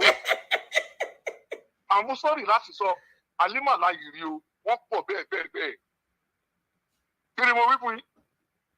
What for bear? Have you forgotten about Lide? Lide Bakare, God bless you. Lide Bakare that left Canada because she can't work inside cold. Ode Naija, how many 1 year? My dear sister, Yorùbá máa ń pòwe kan ẹni báwo ló ṣe pa. À ń gbọ́ yín. Ó ní kọ́gùn á kọ́gùn sí gígan. Bẹ́ẹ̀ ni. Ìjẹ̀bú á sọ pé má náà rẹ kó o sọ fọ́wọ́ níyàn. Ìjọ́ tọ́mọ obìnrin bá ti wà láyé tí ò bá ti ní tẹ́lọ́rùn á já síta. Bẹ́ẹ̀ Tó ni. bá dẹ̀ já síta wọ́n á lò bàṣàbàṣà. Wọ́n á lò yánmayànmá. Òun ni nǹkan tẹ́ ẹ̀ ń rí yẹn. God bless you. May the Lord help us. Ẹ ṣeun jèrè. When we talk, we are only talking on economic standard in Nigeria. A lot of things are spoiled. Bẹ́ẹ̀ni. The moral value in the youth are no more there. Culture has been battered. People who are to be examples, who are to tell us this is the right way to do things. So, how many Nigerian movies is giving us value that we can emulate? Give me one movie. Kò sí, èmi ò tiẹ̀ wo múfì wọn, mi ò rí nǹkan tí mi Ọwọ́ yẹ̀yẹ́ dọ́tún èèyàn. Rádaràda náà ń ṣe nínú Ọwọ́ ẹ̀. máa ṣàǹfààní. Ìyẹn ni mo fi sọ pé ọ̀wọ́n tó náà jó lórí wọn Nollywood gan yàmà ni wọ́n. I'm sorry to say. Ẹ ṣe They bẹ́ẹ̀ are brother. disappointment to the value of the Nigerian system. May the Lord help us. Thank you. God bless you. Thank you, sir. God bless you. Yeah. Ọba yẹ àwọn ọmọ jẹ, even the movies they are rolling out and everything, rádaràda movies. And they are, for the fact that they are one of the people that our politicians are giving our money to. The money meant for you and you and me, my children and your children. They are the people. Suddenly, wọ́n ti kọ́lé. Suddenly, wọ́n ti ralé. Suddenly, Range Rover. Tí o lè rí plenty lójú títì ń bí. Nàìjíríà ló ti máa rí tán wọn máa jẹ́ tí àrọ̀bà lójoojúmọ́. You are on caller. Hello, ma. Ẹ kúrọ̀lẹ́, ma. Ẹ káàsán jèrè ìyá mi. How are you? Yes, ma. Fine, thank you, ma. Auntie, Sherry, topic then deal pẹ̀lú yìí. It's a very interesting topic in the sense that Sherry, gbogbo nǹkan táwọn girls ń ṣe. There are two ways around. There are three ways around this. Already, gbogbo wa la mọ̀ pé Maito will always be Maito. Ọkùnrin ni Maito. Yes, I don't agree with what he's doing. On the fact that he's standing behind his second standing on pulpit and he's being called all the time into all this kind of a thing. Yeah. But Auntie, in the midst of all of that, it does take two to tango, or probably take three to tango. Because there is no way that Maito will go and meet those girls one-on-one. There is a middleman in the middle. Oh, go on, please. Go on. There is a middleman. There's a middleman in the middle. They will probably be the pimps. She understand. So apparently somebody is pimping those ladies for Sule. Of course. Because let's look at it this way. Okay, Maito is a very popular person. Even there is no way he would go out in public and go and approach a lady. She understand. He has to disguise himself. Benny. Even Otobo. Let's come down to the so-called Otobo. Even Otobo that said that she went to meet Maito and all whatnot. She met him through someone. It wasn't a direct meeting. She said it with her mouth. Then you have these Nollywood ladies, or even just normal girls, like Awomo Bowen and everything. They have a middleman. And let me tell you how it works, Auntie. Sherry, when I was in university, back in the late 90s, early 2000, now, these guys, they used to bring a 504, the good old days 504, and Mercedes-Benz, oh my Bewasi school. She understand? She had one girls in here, we call them NFA girls. She had one girls in last Thursday, not in my lobby, return shonky. One man load, he wants to put motor. Anybody that was, kini video Jennifer, see Funke Akindele, and Dometila. There are real life things that happened. Yes, they had a little to eat, but this was what. Then there wasn't social media. Girls die mysteriously. She understand. Nobody can sit down and say that when they were in university, not now to help with social media. Back in the days before social media, there were girls that were buying houses. I know of girls in my school. These girls were buying VGC. A man bought a house for them. As a student. And their parents did not. And their parents did not ask them, really. Some girls were building houses in school. While they were in school, they were building houses. Just like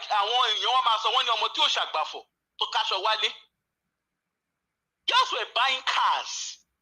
Social media. So all of these things were real. But the question is, how were these girls meeting senators? Legislative court Benny. Labuja. She understand. Even the days of the military regime, at least I started university during the military regime. In the military regime, our military kini ya won ma send away DC won sitani. And our need telorun. Our me there was they come from good home, but they also want to feel among. She understand. So in Yewabe, then when we now come to these Nollywood girls, these girls obviously did not start. One shake with Doka Silver, zero story by. One shake with Keten Shaw, zero story by. She understand. We're not saying that I want you. She understand. But the thing here is, these girls that they have listed, Halima is claiming, or they are claiming, Sule used Halima and everything. Okay, so the question is, Iyabo Ojo has been strongly linked to Sule Maito. Why is she very much okay? At least there's no record of her being sick that is known in public. They mention other names too now. George and George. What did Ruth Kadri, Ruth Kadri, she had the second child there. Ruth Shebi mo. Just few days ago now. No say the second child there. Ko se lo yen. Sherry Kini Yanti. Even the Awon Pariwo Sule Maito, Sherry, initially when people said, when our blogger Cocoberes in the story Gadi, I could see where they were coming from. But gradually, it came out of greed. She understand. And the people who said they are feeding out stories, there is a particular young man, I don't want to mention his name on this page because I don't want anything to tamper with our page. Okay, please But do. there's a particular young man that is meant to be the PA, or that lived with Sule, with Apari. With Sule, you can say Sule Adaruko Eton with Sule. With Sule. Okay, he lived with Sule for 8 years, right? Those 8 years, he had so much secrets about Sule. So that means he knew Sule in and out because Sule called him my son. For you to call somebody your son, only relationship then. She understand? Benny. Now this boy came into the house. After all, whatever it is that happened between the two of them, when things fell apart between the two of them, what was the next thing? He started leaking out secrets. Are you telling me that boy was not instrumental in facilitating the runs around Sule? Even the boy himself, he can't stand openly and say he doesn't understand, or he didn't know the ladies and how they came about having close contact with Sule. Because when all these big guys want to do what they want to do, they don't come out themselves. They will use people who are close to them, people who they trust. Because even when they have pimps, those pimps are not dealing with the boss directly. They are dealing with their trusted agents. Whoever is the agent. She understand? So, in the midst of all of this, yes, we are saying that they've brought out Halima's story. Okay, fine. Her tummy is big. But in the midst of it all, why is it that she's just talking now? Why didn't she speak all along? Canada Halima wa in Nigeria. What is it? Why is she coming out now? Why isn't that other people are coming out? Maybe they linked Sule to Kinokorukwe, to Chacha. The married lady, the lady that just got separated, they linked her. Chacha. Yeah, they linked her to him. To Sule, yes. She understand.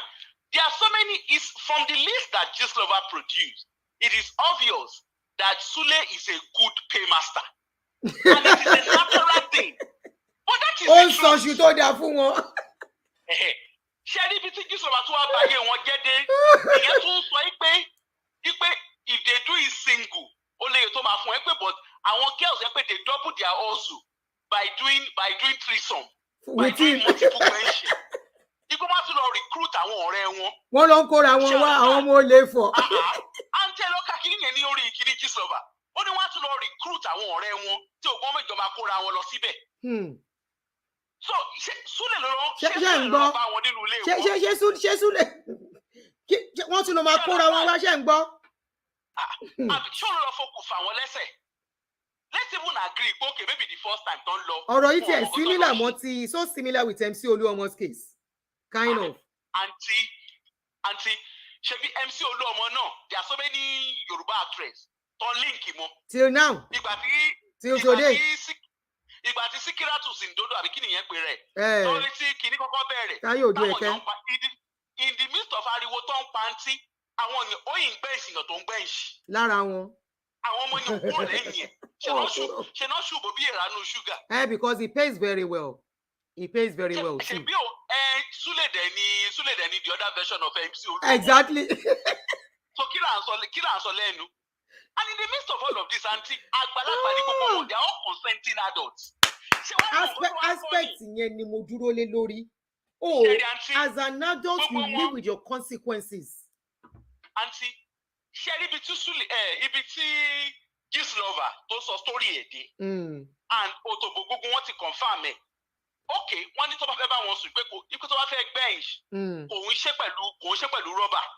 Ló bá tán. Ìwọ tó mọ̀, àǹtí ẹ̀ máa gbọ́, ṣé ìwọ tó mọ̀ wípé kì í ṣọkọ ilé ẹ̀, kì í ṣe steady relationship, ó lọ tẹ́ẹ̀dì ilẹ̀, kàn ṣe direct, ó bẹ̀rù HIV, ó bẹ̀rù STD.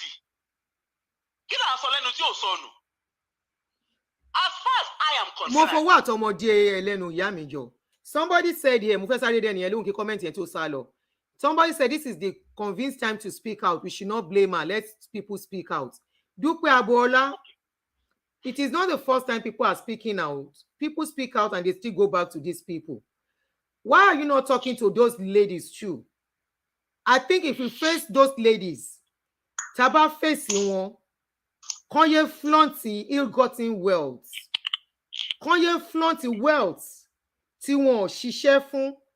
Ṣé do you know their actions? Àìmọye tó ti kú through actions wọn. Àìmọye young girls tí actions wọn ti lead ti kú.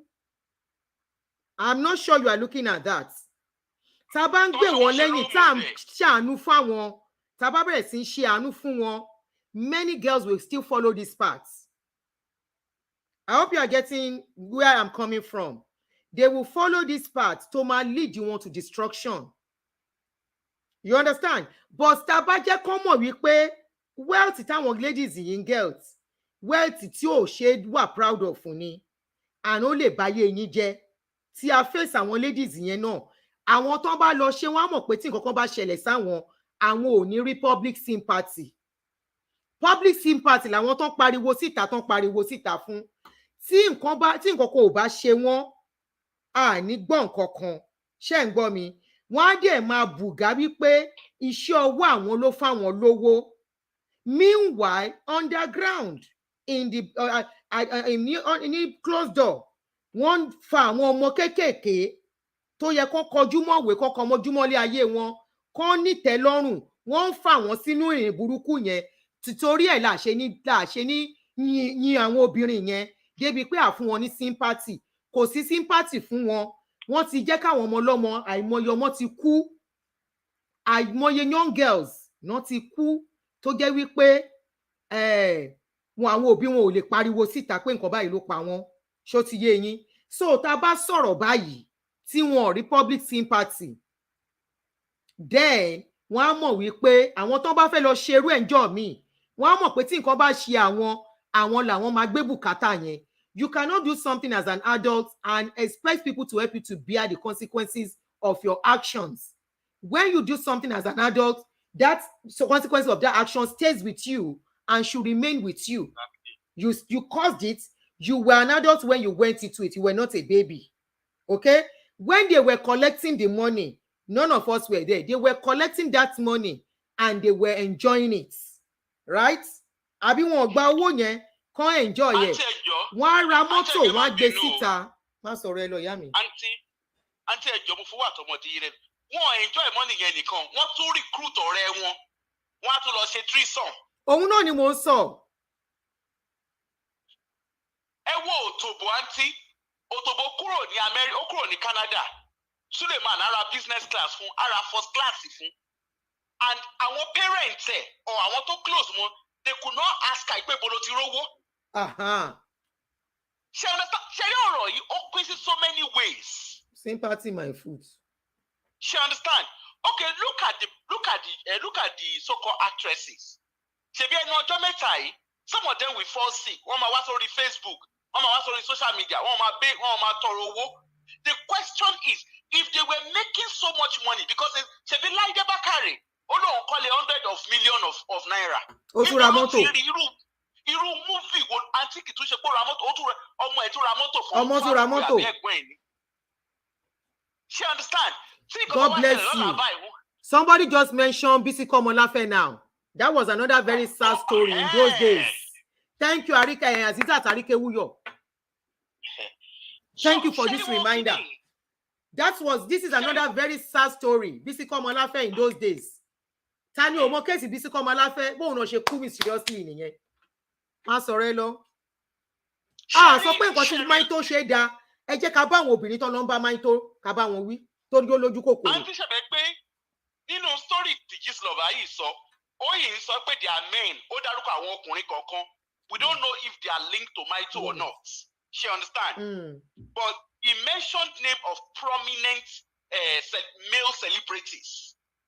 And I'm patiently waiting because ó dárúkọ àwọn tó yẹ pé they were even names that you don't even expect that he will be mentioning. She understand? Ben. So in all of this, we even have male. Let's even start.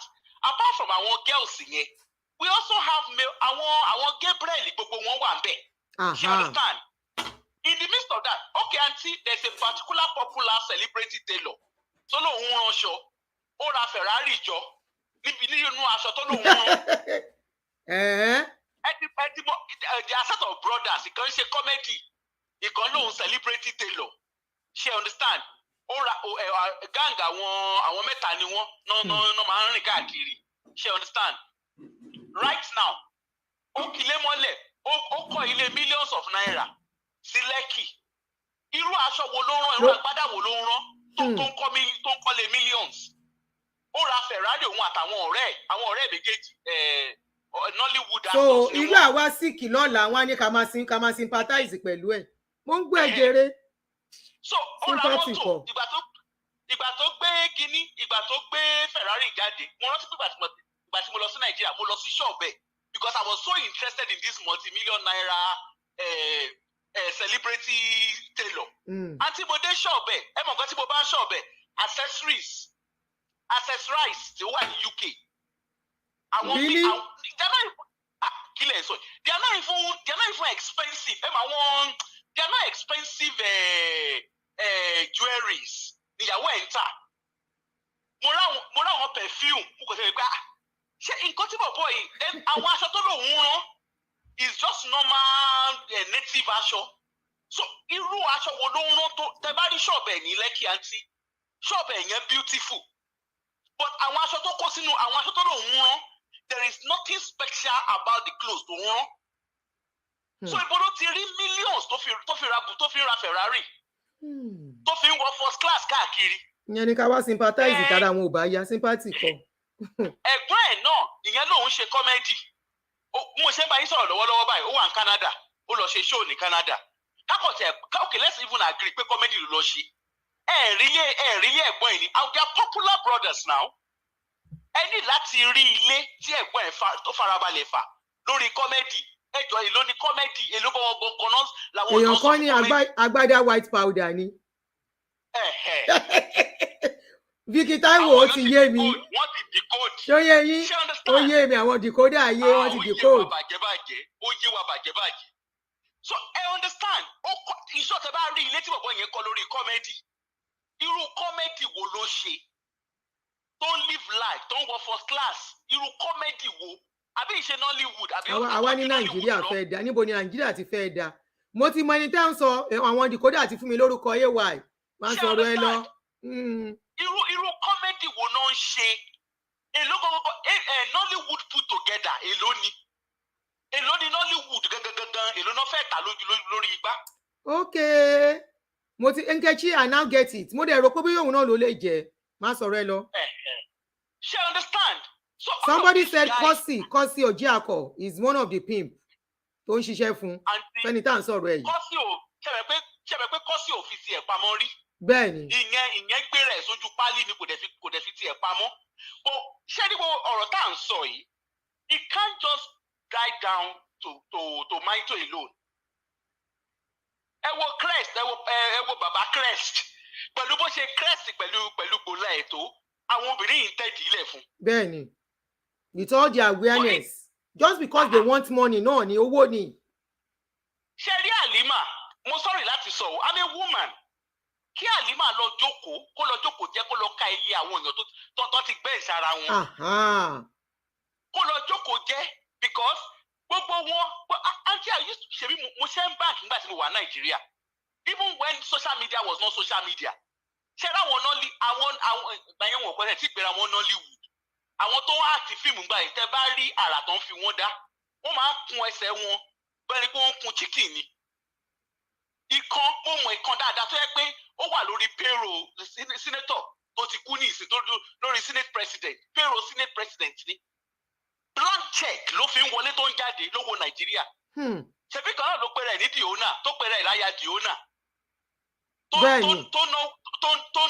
náwó di the state tó lóun lọ sí Turkey ẹjọ́ ìlú náà taṣọ ń Turkey. Ayé ló ti mo máa ti sọ̀rọ̀ ti Turkey tó lóhùn náà yẹn pé àṣẹ Turkey táwa náà ti náà ká tó wá sọ pé àṣẹ mọ́. Bẹ́ẹ̀ ni ọjà Turkey lówó ẹ̀ ń wọlé tó ni. Ìlú náà ń taṣọ ìlú náà ń raṣọ.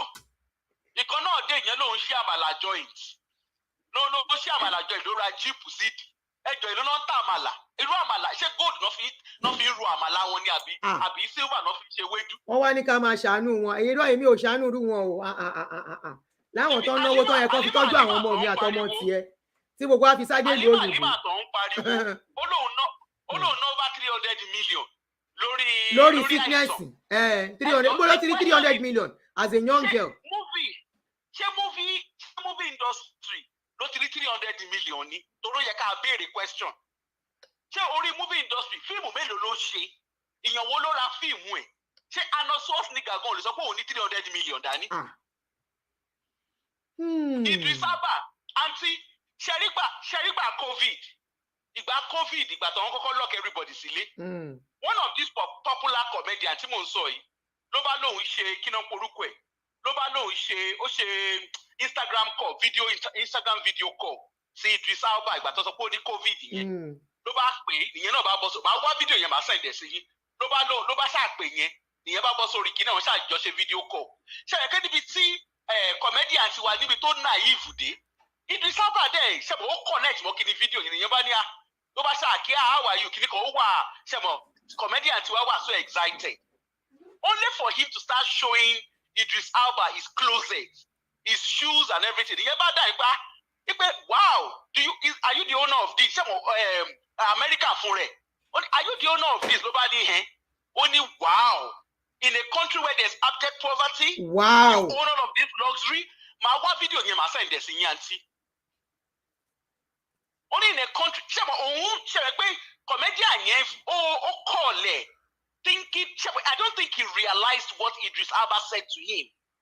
She understand but he was doing it from the angle of èmi náà ní class mo bá Idris Elba sọ̀rọ̀. She understand and the guy was telling him wow you guys are in luxury in Africa you are in luxury in Nigeria I don't even have half of what you have. And that is a A-listed actor in Hollywood. Wow. Show more implication content in Sosha. Go understand. And somebody said I saw the video with Idris Elba during COVID lockdown. Yes. Auntie, my video here. At least I understand facial expression. Am I facial? Comedian kò get nǹkan tó ṣe at all. Kò get response. Message in your pass. No, kò get. Instead, he was so naive, he was so excited about the video. Àwọn gbé sórí Insta blog gbé Linda ìkejì gbogbo wọn gbé now. And bringing me to this popular female blogger. Ṣebí ìgbà tóun náà kọ́kọ́ bẹ̀rẹ̀ sí blog, ó lórí blogger ló ti blog tóun ti ra lé 500 million naira. Ṣé understand? Ìyẹn Linda. Ṣebí ìgbà yẹn ló ń sọ, I'm a blogger, I made money. Irọ́ ló pa, ìdó ti rówó kọ́ nìyẹn. Àǹtí àṣẹ̀yìnwá àṣẹ̀yìnbọ̀ ló ní kò sí kankan, ìgbà tó máa lọ tó máa padà. Ṣèbó lóyún tó yẹ pé èèyàn tó lóyún tí ò gbóyún lọ́wọ́ ẹ̀ odindi billionaire. Ṣèbí later she was linked to so many other people, including politicians. She was linked to so many of them. Ṣebí there's a popular A-listed yẹ̀yẹ́ Brady láyé ìgbà tó ń yẹ̀yẹ́ rẹ̀ tó yẹ pé òun ló máa ń wà lórí screen. It was a screen goddess. Àṣẹ̀yìnwá àṣẹ̀yìnbọ̀ ṣe náà bẹ́ẹ̀ ìkùlé ẹ̀ jẹ́. Wọ́n bẹ́ẹ̀ ìkùlé ẹ̀ jórí ẹ̀ tún yí, ó ti ya wèrè. Wọ́n fara balẹ̀ bẹ́ẹ̀ ìkùlé ẹ̀ yẹn jẹ́. Èmi ò lè ṣàánú wọn, ẹ má bínú. Wọ́n bẹ́ẹ̀ ìkùlé ẹ̀ jẹ́ ayé ẹ̀ tún orí ẹ̀ tún wá yí. And I can be you one thing, jẹ́ pé wọ́n ṣe ń ṣe beastie benching, no ń ṣe human benching. So ṣẹlá èmi mi ṣe wà mo sọ́rí o, èmi ò support Sule. Ó dà ká support Sule pé kí nìyẹn. We cannot tie everything to Sule. Any obìnrin tó bá rìnrìn illegal, wọ́n máa kún ẹsẹ̀ bíi chicken ni. That is it. Just like that brother said, brother tó ń sọ̀rọ̀ lẹ́ẹ̀kan yẹn. Olóbìnrin tó bá ti rìnrìn kúrì, ó di dandan kó rìnrìn kúrì. Wọ́n máa kún ẹsẹ̀ bíi chicken. Ọkùnrin náà tó bá rìnrìn kúrì, tó lọ ṣe Gabriel tó rìnrìn kúrì, torí ìwàkúwà ni ìrìkúrì. Àti yunifásitì làwọn ọmọ yìí ti ń ṣèranù bọ̀. Àti yunifásitì. Eléyìí kan tó má rí lẹ́ni ọdún mẹ́ta yìí, tán sọ pé listed àwọn screen goddess tó má rí. Kó tó ṣe má rí, àwọn yẹn ayé pimpin, ayé ìgbà tó ní wọn. Ilé tó ṣe máa rí. Kí lórúkọ ẹ̀? A lè dárúkọ àwọn èèyàn, àwọn God of Man la fẹ́ dárúkọ wọn. Tó ṣe máa rí root kí ló porúkọ ẹ̀? Rita Dominic. Oh, Rita Dominic. Tẹ bá mọ àtúrọ́sí táwọn ọmọ yẹn tán dán wò. Tẹ bá mọ àrà táwọn ọmọ yẹn ṣe.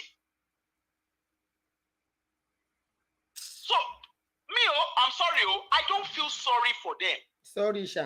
Òun ló mọ bí tó ti rìn. Ó rìn. Àwọn fúnra wọn gan ṣe àjò, these girls too don ṣe àjò, wọn ṣoògùn. Àwọn náà rìn. Ṣojú lásán ni. Gbogbo múfì tó ń ṣe, ṣojú lásán ni gbogbo ìrìn tó ń rìn.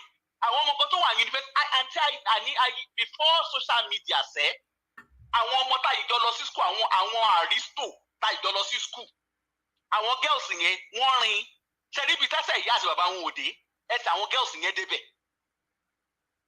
Tó máa sín gbẹ́rẹ́ tó máa ṣe oríṣiríṣi. Kí là ń sọ yìí? Àwọn ní ká wá pìtì. Wọ́n ní ká jẹ́ kán speak out. Ní kán má speak out. Wọ́n speak out, wọ́n speak out. Tí nǹkan bá ti ṣe wọn àmọ̀ tẹ́lẹ̀. Ṣùgbọ́n kán wá, you look. Ṣé o ṣe tán? Sorry. Bẹ́ẹ̀ni ma. All right, thank you dear. So nobody is supporting. This is not about us. It's not as if we are supporting Sule. Okay? It just portrayed that Sule is involved with a lot of things because out of every rumor, element of truth wà. Wọ́n ti establish a fact kan wípé Sule like a benching because if he doesn't, gbogbo wọn ò ní sọ wípé ó bá wọn ṣe kó máa link àwọn èèyàn mọ́ because òun nìkan kọ́ ni God of Man ta ní. That is by the way. Àwọn obìnrin yìí wá ń kọ́. What about all these ladies? All these ladies. Ẹ jẹ́ ká face àwọn náà. Let us face them. There's no need to pity them.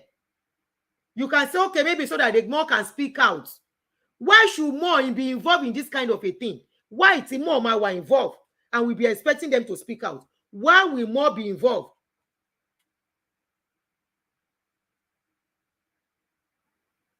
Why it's more were involved? Anyway, ẹni tí ò bá ti tọ́ mu ẹ̀, society about tọ́. I always say something. I'm always saying that thing. If you don't train your children, society will train your children for you. Nǹkan tó bá dẹ̀ rí, problem ẹ nìyẹn.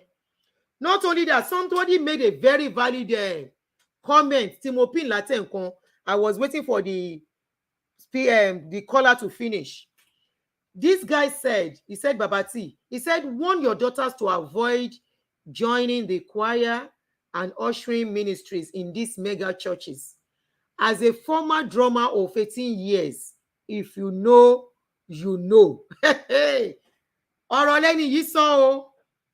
Ọ̀rọ̀ ló sọ. He said, avoid your children if they are still young. He said he was in choir for 18 years. He was a drummer. He said, if you know, you know. Ìyẹn náà pè ní àbọ̀rọ̀ là ń sọ fọ́mọ olóàbí. Tó bá dénú ẹ̀, á di odidi. He's trying to tell us that in mega churches, Ọlọ́run má jẹ́ kó fọmọ ẹrú bọ. God of man might need somebody to renew his power. Kó má jẹ́ pé ọmọ ẹ̀ náà máa mú.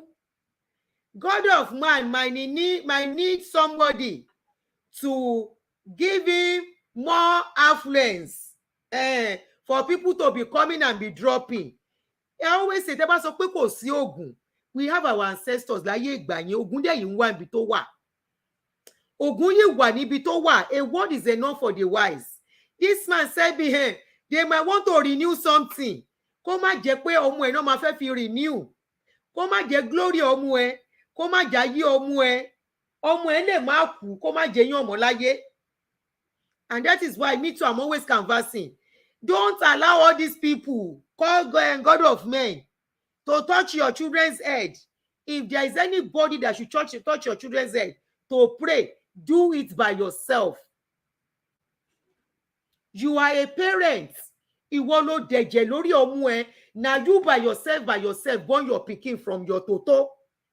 Now you by yourself went through the pains of childbirth.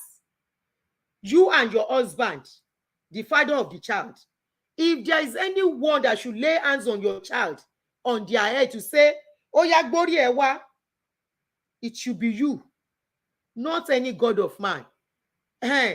If you think they are talking that something is not good, Yoruba, I know of Yoruba because me I have witnessed when I was young, and there are still such Baba somewhere in the villages, in the caves that they can go to in the dead of the night to go and do juju. Don't say there is no juju. It's down this Oyinbo power that is useless power. It's Oyinbo God that does not have power.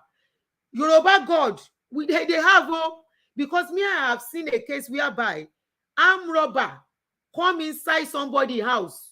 At least that's one I know. I know of some cases like that, wicked cases, where we say woman and woman, because then they marry two husbands, then they fight. Another woman can't carry something, go pour am inside where the other wife they cook, and say anything as the lady is seeing that thing, make the pregnancy where they in body make it come down, and it happen. Juju day, I'm warning you, juju day. This God of men cannot be trusted. All these God of men with their mega palaces, they cannot be trusted. Before they will carry hand put for your pikin head, say 90 in the name of the Father, in the Son, they don't lace their hand with something. They don't lace their hand.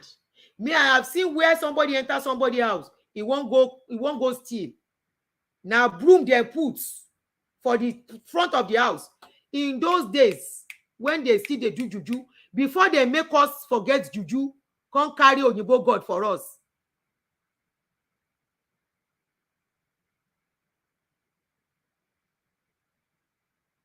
Where they don't useless our tradition for us, they can't carry their own.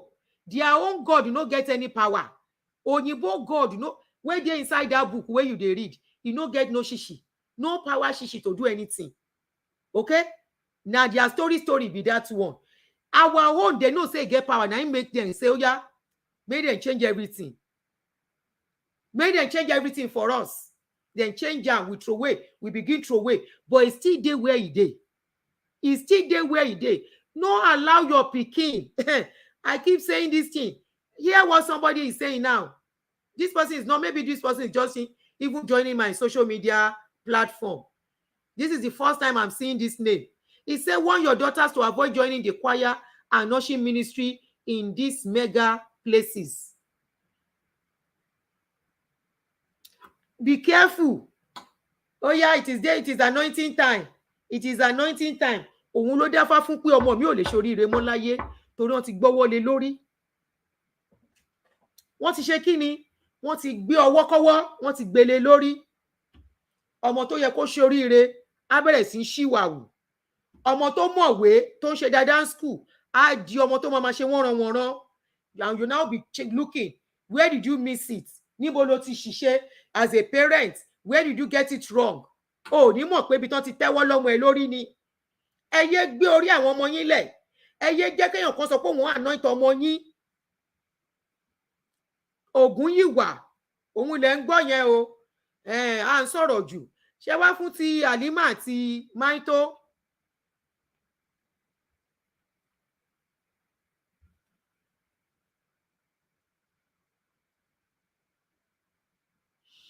Ṣé wá rí ti Halima àti Maito? Thank God for Gistlover for exposing more of these things to us. We appreciate Gistlover for this because story ẹ̀ la gbé ta fi sọ̀rọ̀ báyìí. Ó kàn jẹ́ pé mo máa sọ fún yín pé if people come to him one on one pé lágbájá báyìí kó investigate, ṣùgbọ́n ti Sule yìí ó ti pọ̀ jù. Ó jọ gàté kò jọ gàté, ó fẹsẹ̀ méjèèjì ṣe gàtégàté. Àti ro èèyàn wọlé àti ro eégún jáde. Ti mọ̀ pé ẹni tó wọlé náà ló jáde. Fún pé whether he is now using them. My own is that if they no waka, let these ladies too stop being greedy. Let them be contented with the little they have. Irú àwa ìyá àṣà àṣìṣe aṣẹ́wó. Bẹ́ẹ̀ lọkùnrin ò bá wa sùn. In fact, èmi ò tiẹ̀ ní lọ́ọ̀kì yẹn. I don't have that luck pé kọkùnrin kí n fẹ́yàn kó fún mi lówó mi ò ní. Mo ti gbà ní kádàrá. Àwa kan wà bẹ́ẹ̀. Ṣùgbọ́n abátẹpá mọ́ṣẹ́ ọwọ́ wa, a máa ń make ẹ̀. A máa ń make ẹ̀. Kì í ṣe Ìjẹ̀bú nìkan, the other states. Irú àwọn òkèwò nǹkan ìgangan, àwọn olùtẹ̀ tí ẹ lè lérò. Mi ní lọ́tọ̀ ọkùnrin pé kọkùnrin sọ pé take mi ìdẹ̀ mo owó béèrè. Tọkùnrin bá fún mi lówó gan, màá suspect ẹ̀ tèmi nìyẹn. Láti kékeré mi ni mo bẹ̀rù ẹ̀. I don't know why. I'm scared of collecting money from a man. Mi ò dẹ̀ date ẹni tó bá lówó jù. Tí mi mọ source of wealth ẹ̀. That is me. Because Ọlọ́run má jẹ́ kó fi mi rúbọ. Téyàn ò bá rìn ní gbègbè kínní, wọn ò lè rí lò. Káwọn ladies yìí náà bá ṣe ń sọ̀rọ̀, as we are talking, there are many ladies that are still gunning for Sule that will still look for pé even if to build house they want to build, that are still gunning for her, for him. Àìní tẹ́lọ́rùn, àìní olójú kòkòrò, òun ló pa gbogbo àwọn obìnrin yìí. Àti yìí tó jẹ́ wípé nǹkan kan ò ṣe physically, tó jẹ́ pé bó ṣe máa bá kú nìyẹn ó lè má rọ̀kọ mọ́. Tó ti yọ àlùbáríkà kúrò lára ẹ̀. Ó lè má rọ̀kọ mọ́. Repercussion ẹ̀ lè má ṣẹlẹ̀ ń sìn, kó ṣẹlẹ̀ later in life. Tó jẹ́ pé towards old age. Ìtẹ́lọ́rùn, contentment, òun ni bàbá ìwà.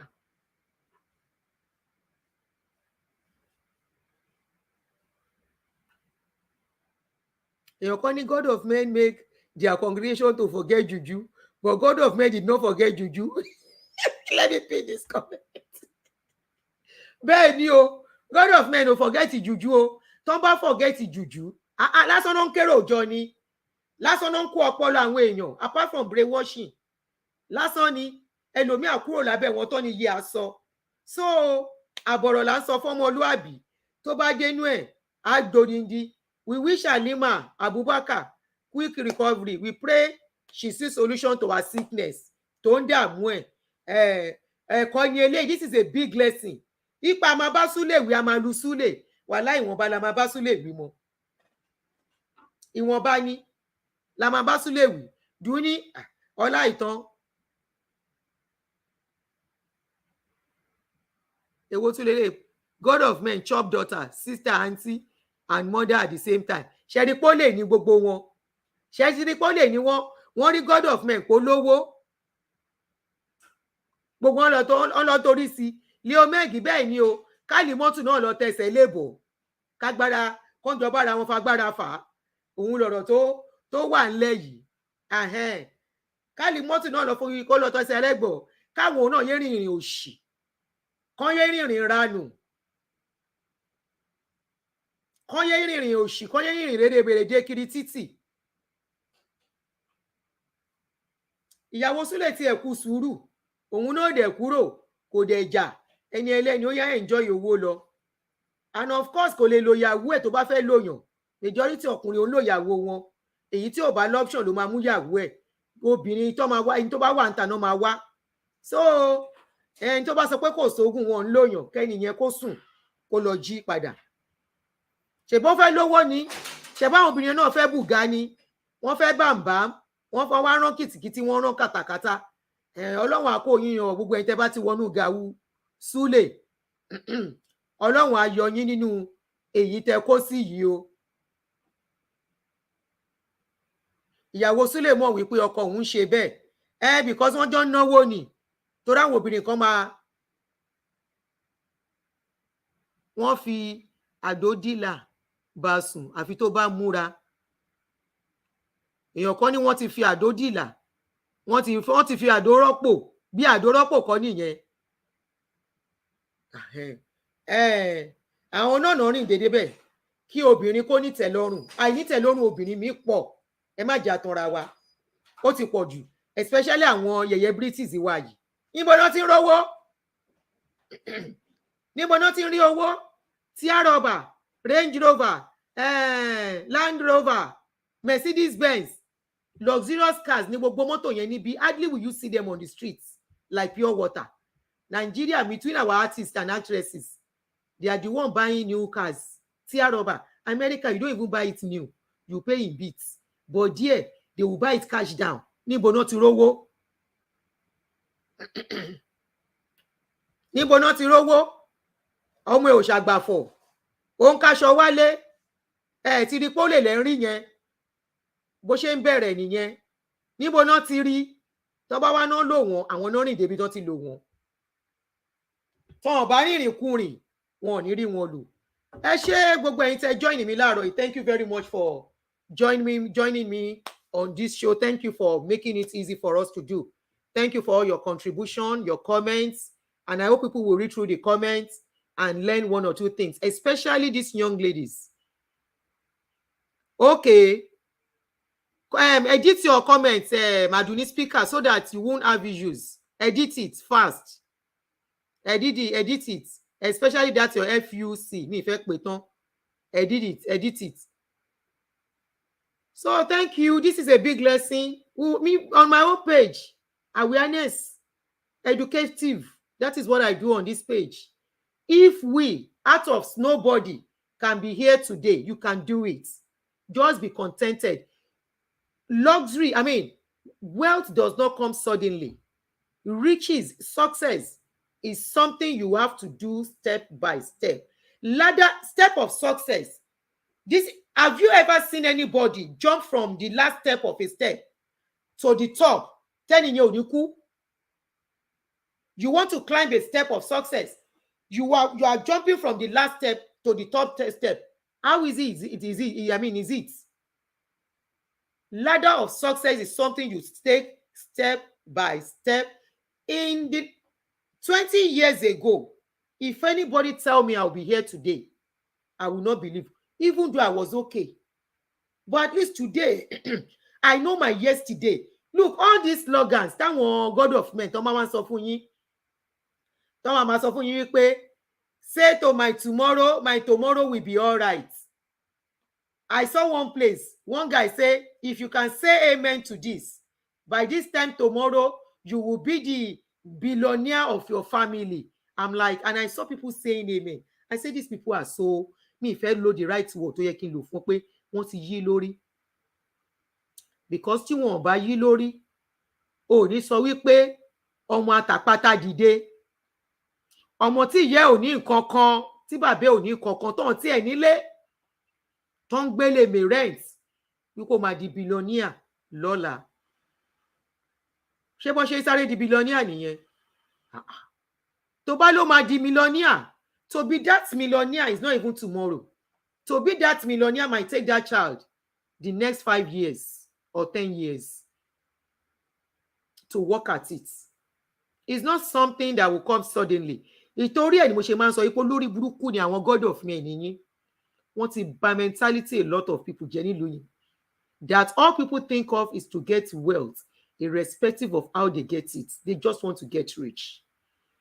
Get rich quick syndrome is now inside every DNA of every average Nigerian. I must make it. I must make it. And they don't care how they make it. They will never tell you contentment, no matter what you have, as long as it is what you are working with your hand. Be happy and be. Yesterday I did something. I was supposed to work yesterday, but I said I'm not working. After doing my massage, I went to a very big restaurant and told them, ordered food. And what did I say? I said, Oluwatoyin, you have done well for yourself. You might not have so much, but at least you are contented, and the little you have, you are managing it well. Does it mean I'm so comfortable that way? Does it mean I'm so rich? No. Contentment. Ẹni tí ò bá ní contentment kò ní ní. Our ladies. And that is why our ladies will meet a man. The next thing is asking, looking for what that man is worth before they can befriend him. Ààrẹ ló gbé àwọn obìnrin wa débi pé a man will say hello. Our women, that is why they will.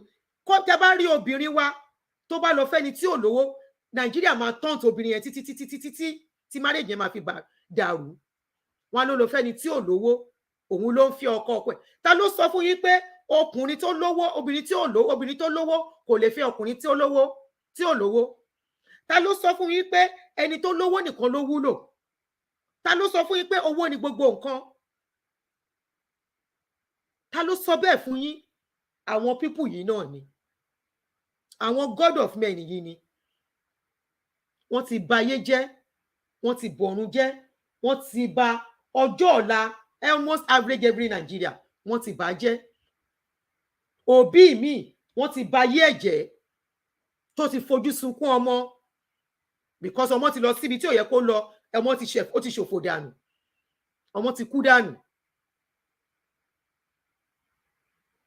Ẹni tó bá tẹ̀lé nǹkan tó ń sọ, problem ti yín nìyẹn.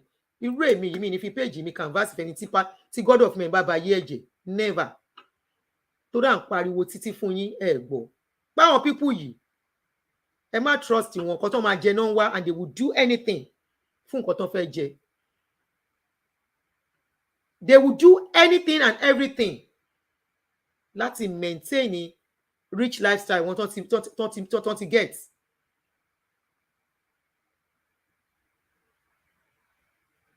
Ìtẹ́lọ́rùn,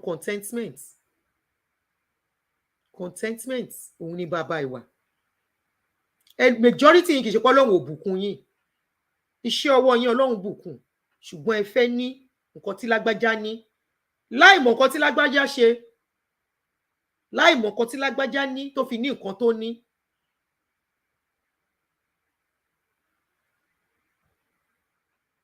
Láì mọ̀, ó ti wá so bad tó jẹ́ wípé even ọkùnrin Nàìjíríà gan sìn olówó obìnrin náà ń wá kiri títì.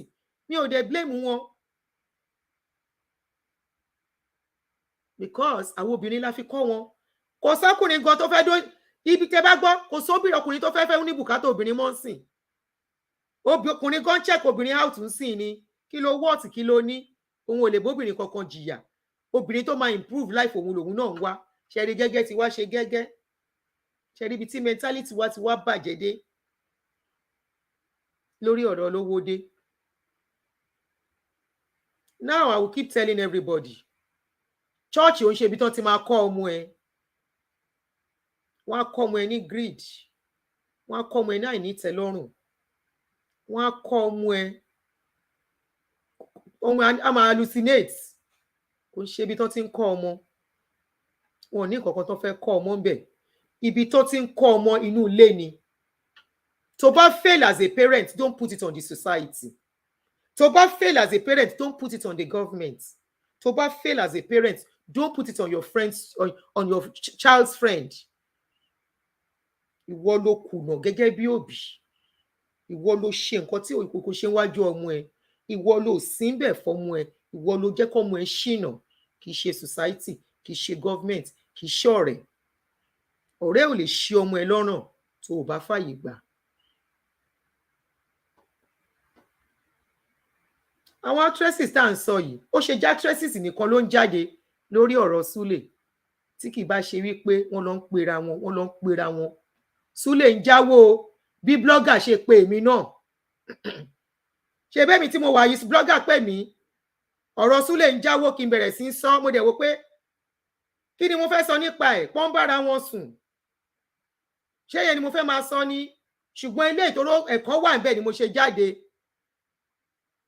Ẹ̀kọ́ wà ń bẹ̀, ìyẹn ó ti lọ forí jálé agbọ́n wa ń tán sìn. But we don't know the houses of the honest tàbí kí wọ́n ń pe house of bees tó torí bọ̀. She's only mentioning Sule. Is it only Sule's nest she entered? How many other nests did she enter?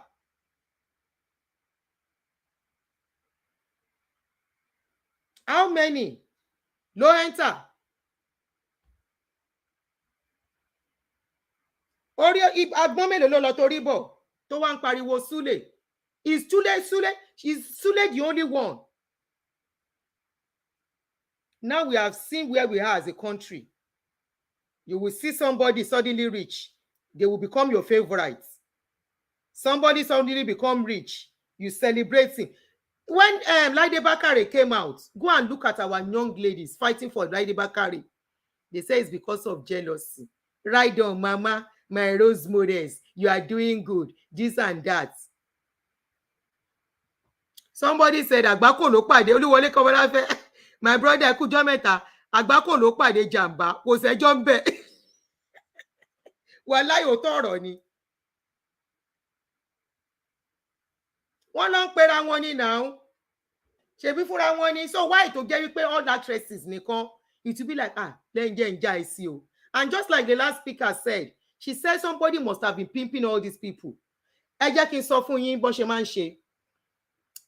Tí wọ́n bá ti ń wo movies àwọn tó ń lówó, it is not only Sule, rich people that plays around, rich guys don't play around, that you don't know their source of wealth. When they are watching movies, because àwọn náà máa ń náwó nínàkúnà, ọkùnrin tí ò bá ṣiṣẹ́ fowó ló náwó ní àmàyàmá bẹ́ẹ̀ yẹn, tá gbé millions fóbìnrin, tá kọ́lé fóbìnrin. Ọkùnrin tó bá fapá ṣiṣẹ́ tí ò dẹ̀ fóbìnrin yẹn sílé kò lè kọ́lé fóbìnrin, because ó ní family tiẹ̀. Halima Jama Gbako, bẹ́ẹ̀ ni jèrè. When they are watching movies, I have a friend that is a big guy. And one day we got talking. And I was asking him, mo ní báwo lẹ ṣe ń rí àwọn girls yìí mú? How do you get the contact of all these celebrities that you are sleeping with? Unfortunately, kì í ṣe àwọn tó lówó nìkan, they sleep with àwọn onígbèsè unconsciously. Because àwọn guys kan, òun ni irú guy tí mò ń sọ yìí. Àwọn fake big guys, wàá rò pọ́n lówó ni tó bá dìtàn. They will dress so rich, very handsome and tall. Irú àwọn yẹn ló ní gbèsè. They fall into the hands of this kind of people too. So tẹ́ bá mọyì àwọn tó ń lu àwọn girls yẹn, tẹ́ bá mọyì àwọn tó ń bàlé wọn, ẹ ní ṣe àánú wọn rárá. Ẹ dẹ̀ ní fi ẹ̀yin young ladies tẹ́ ń tẹ̀lé wọn, tẹ́ ń pè wọ́n role model. Ẹ ní rí wọn as role models. Ẹ mọ̀ pé dirty role models ni wọ́n. Honestly, ẹ ní fi wọ́n ṣe role models láyé yín.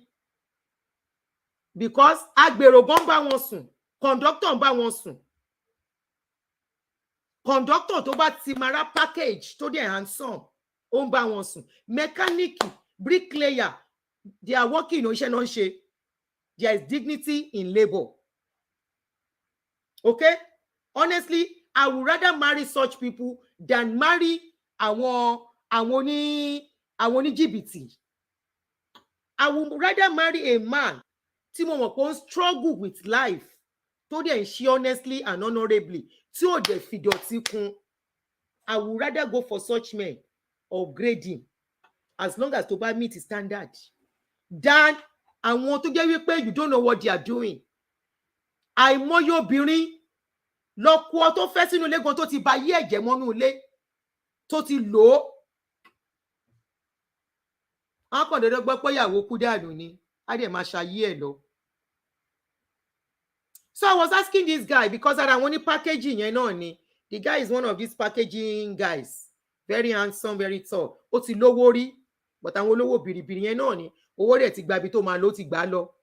So I was asking him, ó mention àwọn tó ti bá sùn, Bukky Wright, this girl tó ní máàkì kan bí ọrùn báyìí, ọmọ bọ̀tí, ó dárúkọ ọmọ bọ̀tí, ó dárúkọ about 4 of these celebrities, Láìdé Bákàrè àti Dúpẹ́ tó nídìí ńlá báyìí, kí lorúkọ lady yẹn nídìí ńlá gan báyìí, Dúpẹ́ something, my gbàgbé surname ẹ̀, she's an actress too, she is among, ó dárúkọ lady yẹn náà.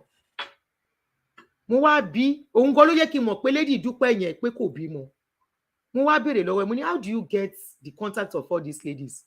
Aolo easy. Mo ní how? Jáyé Simi, thank you. Ó ní táwọn bá ti ń wo movie, táwọn bá ti rí wọn, ó ní ṣé mi ò mọ̀ wípé gbogbo swagger tó ń show nínú movie yẹn wọ́n advertise ara wọn fọ́kùnrin ni. Mo ní rọ wọ́n act ni, ó ní no, ó ní majority wọ́n ń polówó ara wọn ni. Mo ní wow.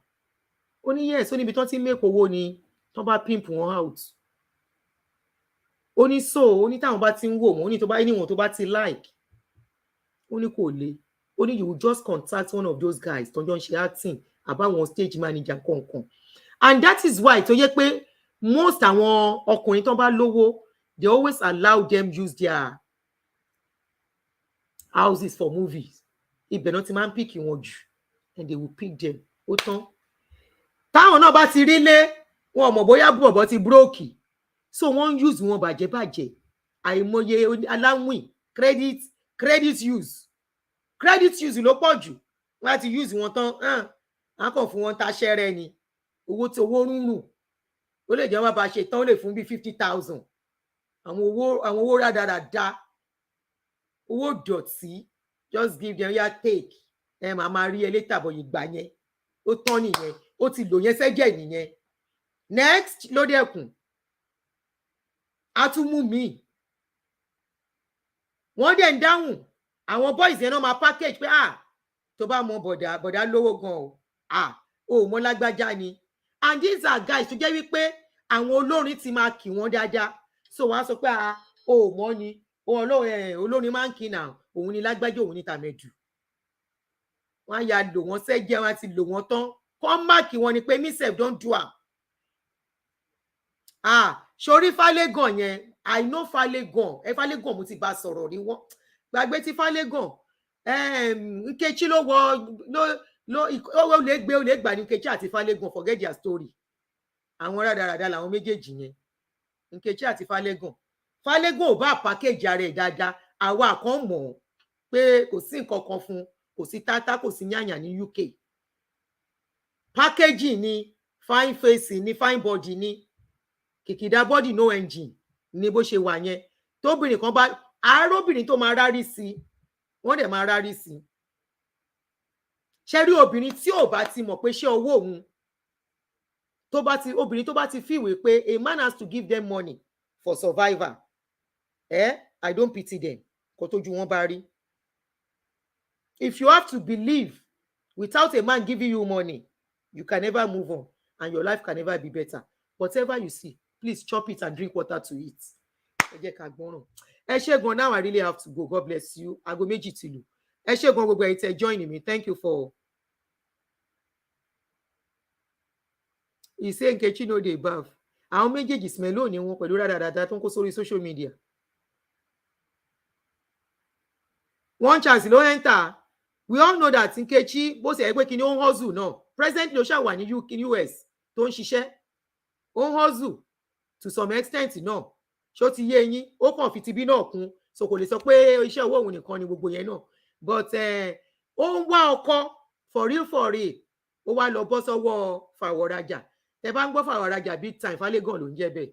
Fálégan ni now. Fálégan ni, òótọ́ lóbìnrin tó máa ra aṣọ, tòní tó máa ra ríǹgì, ọ̀tọ̀ yín tó máa ra ago. Ẹ ṣé gan, God bless you. Ọlọ́run á jẹ́ káwọn sisi wa gbọ́.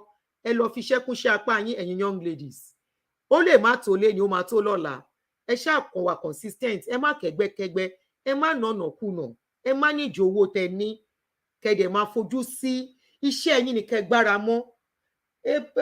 God of Man kan lòun ṣe program 3 days láti Sunday Monday Tuesday ṣé ẹ̀ ní lọ ṣiṣẹ́ ni àsìkò iṣẹ́ yín ẹ lọ ṣiṣẹ́.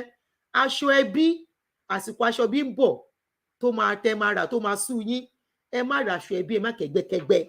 Bá ọ̀rẹ́ yín ò bá àwọ̀ bàtà 100,000 kò kàn yín, tó bá jó ní 2,000 lágbára ẹ ká rà á. Ṣó ti gbọ́? Wàá débẹ̀ lọ́jọ́ kan, ibì kan làwa yìí náà ṣáà ti ṣà as a single mother tí wọ́n rò pé ó ti tán. Ká lóbìnrin mi ní ilé tán filẹ̀ fún mi, màá ti tà, màá ti waste owó yẹn. Ilé yẹn yìí wà ń bẹ̀, mo yẹn ń gba rẹ́ǹtì ẹ̀dì sí. Mo tún kọ́ tèmi náà síbẹ̀ toró ní space. Mo tún kọ́ tèmi sẹ́yìn àzopó. So kí wá ló ṣe ẹ́ tó ò lè ṣe? O lápá o lẹ́sẹ̀. Kọjú mọ́jà ẹ, kò fojú sọ́jà tó ń tà, má waste owó ẹ, má náwó fọ́kùnrin. Má ya ọkùnrin lọ́wọ́. Má save. Ọjẹ́ kó má tà, kó wà consistent, má ṣọ̀lẹ. Mo mọ bí ṣe ń já langbalangba lóhun tó fi dòun lénìí. Bí ṣe ń kúrò ń fáwọn máa bọ́ sí shop. Màá gbà mí aago 7 ni màá ti sáré tẹ̀lé ọmọ tá máa ti jọ sí shop tá máa clean ẹ̀. From there màá tún gba fáàmù lọ. Tí n bá kúrò ń fáàmù màá tún padà sí shop. Ó di aago 7 mẹ́jọ kí n tó kúrò. Gbogbo àwọn èèyàn mọ̀ mí. Wọ́n ń lọ patí ládùúgbò mi ò ráyè. Wọ́n máa ṣọ ládùúgbò mi ò ráyè. Because kò sẹ́ni tó máa fún mi lówó tọ́jú àwọn ọmọ mi. Tí n bá lè ṣe, ìwọ náà lè ṣe. Ìgbà tí mo dẹ̀ ń sọ yìí mi ò ní tenant nínú ilé. Mi ò tí ì máa gba rent ẹ̀ bá ní bóyá owó rent ni mo fi gbéra. Ìwọ̀nba táṣẹ́rẹ́ tán fún mi ìgbà tọ́kọ mi kú ni mo sọ di òun. Ó dé stage kan mo lò tán. Mo tútù ṣàpadà.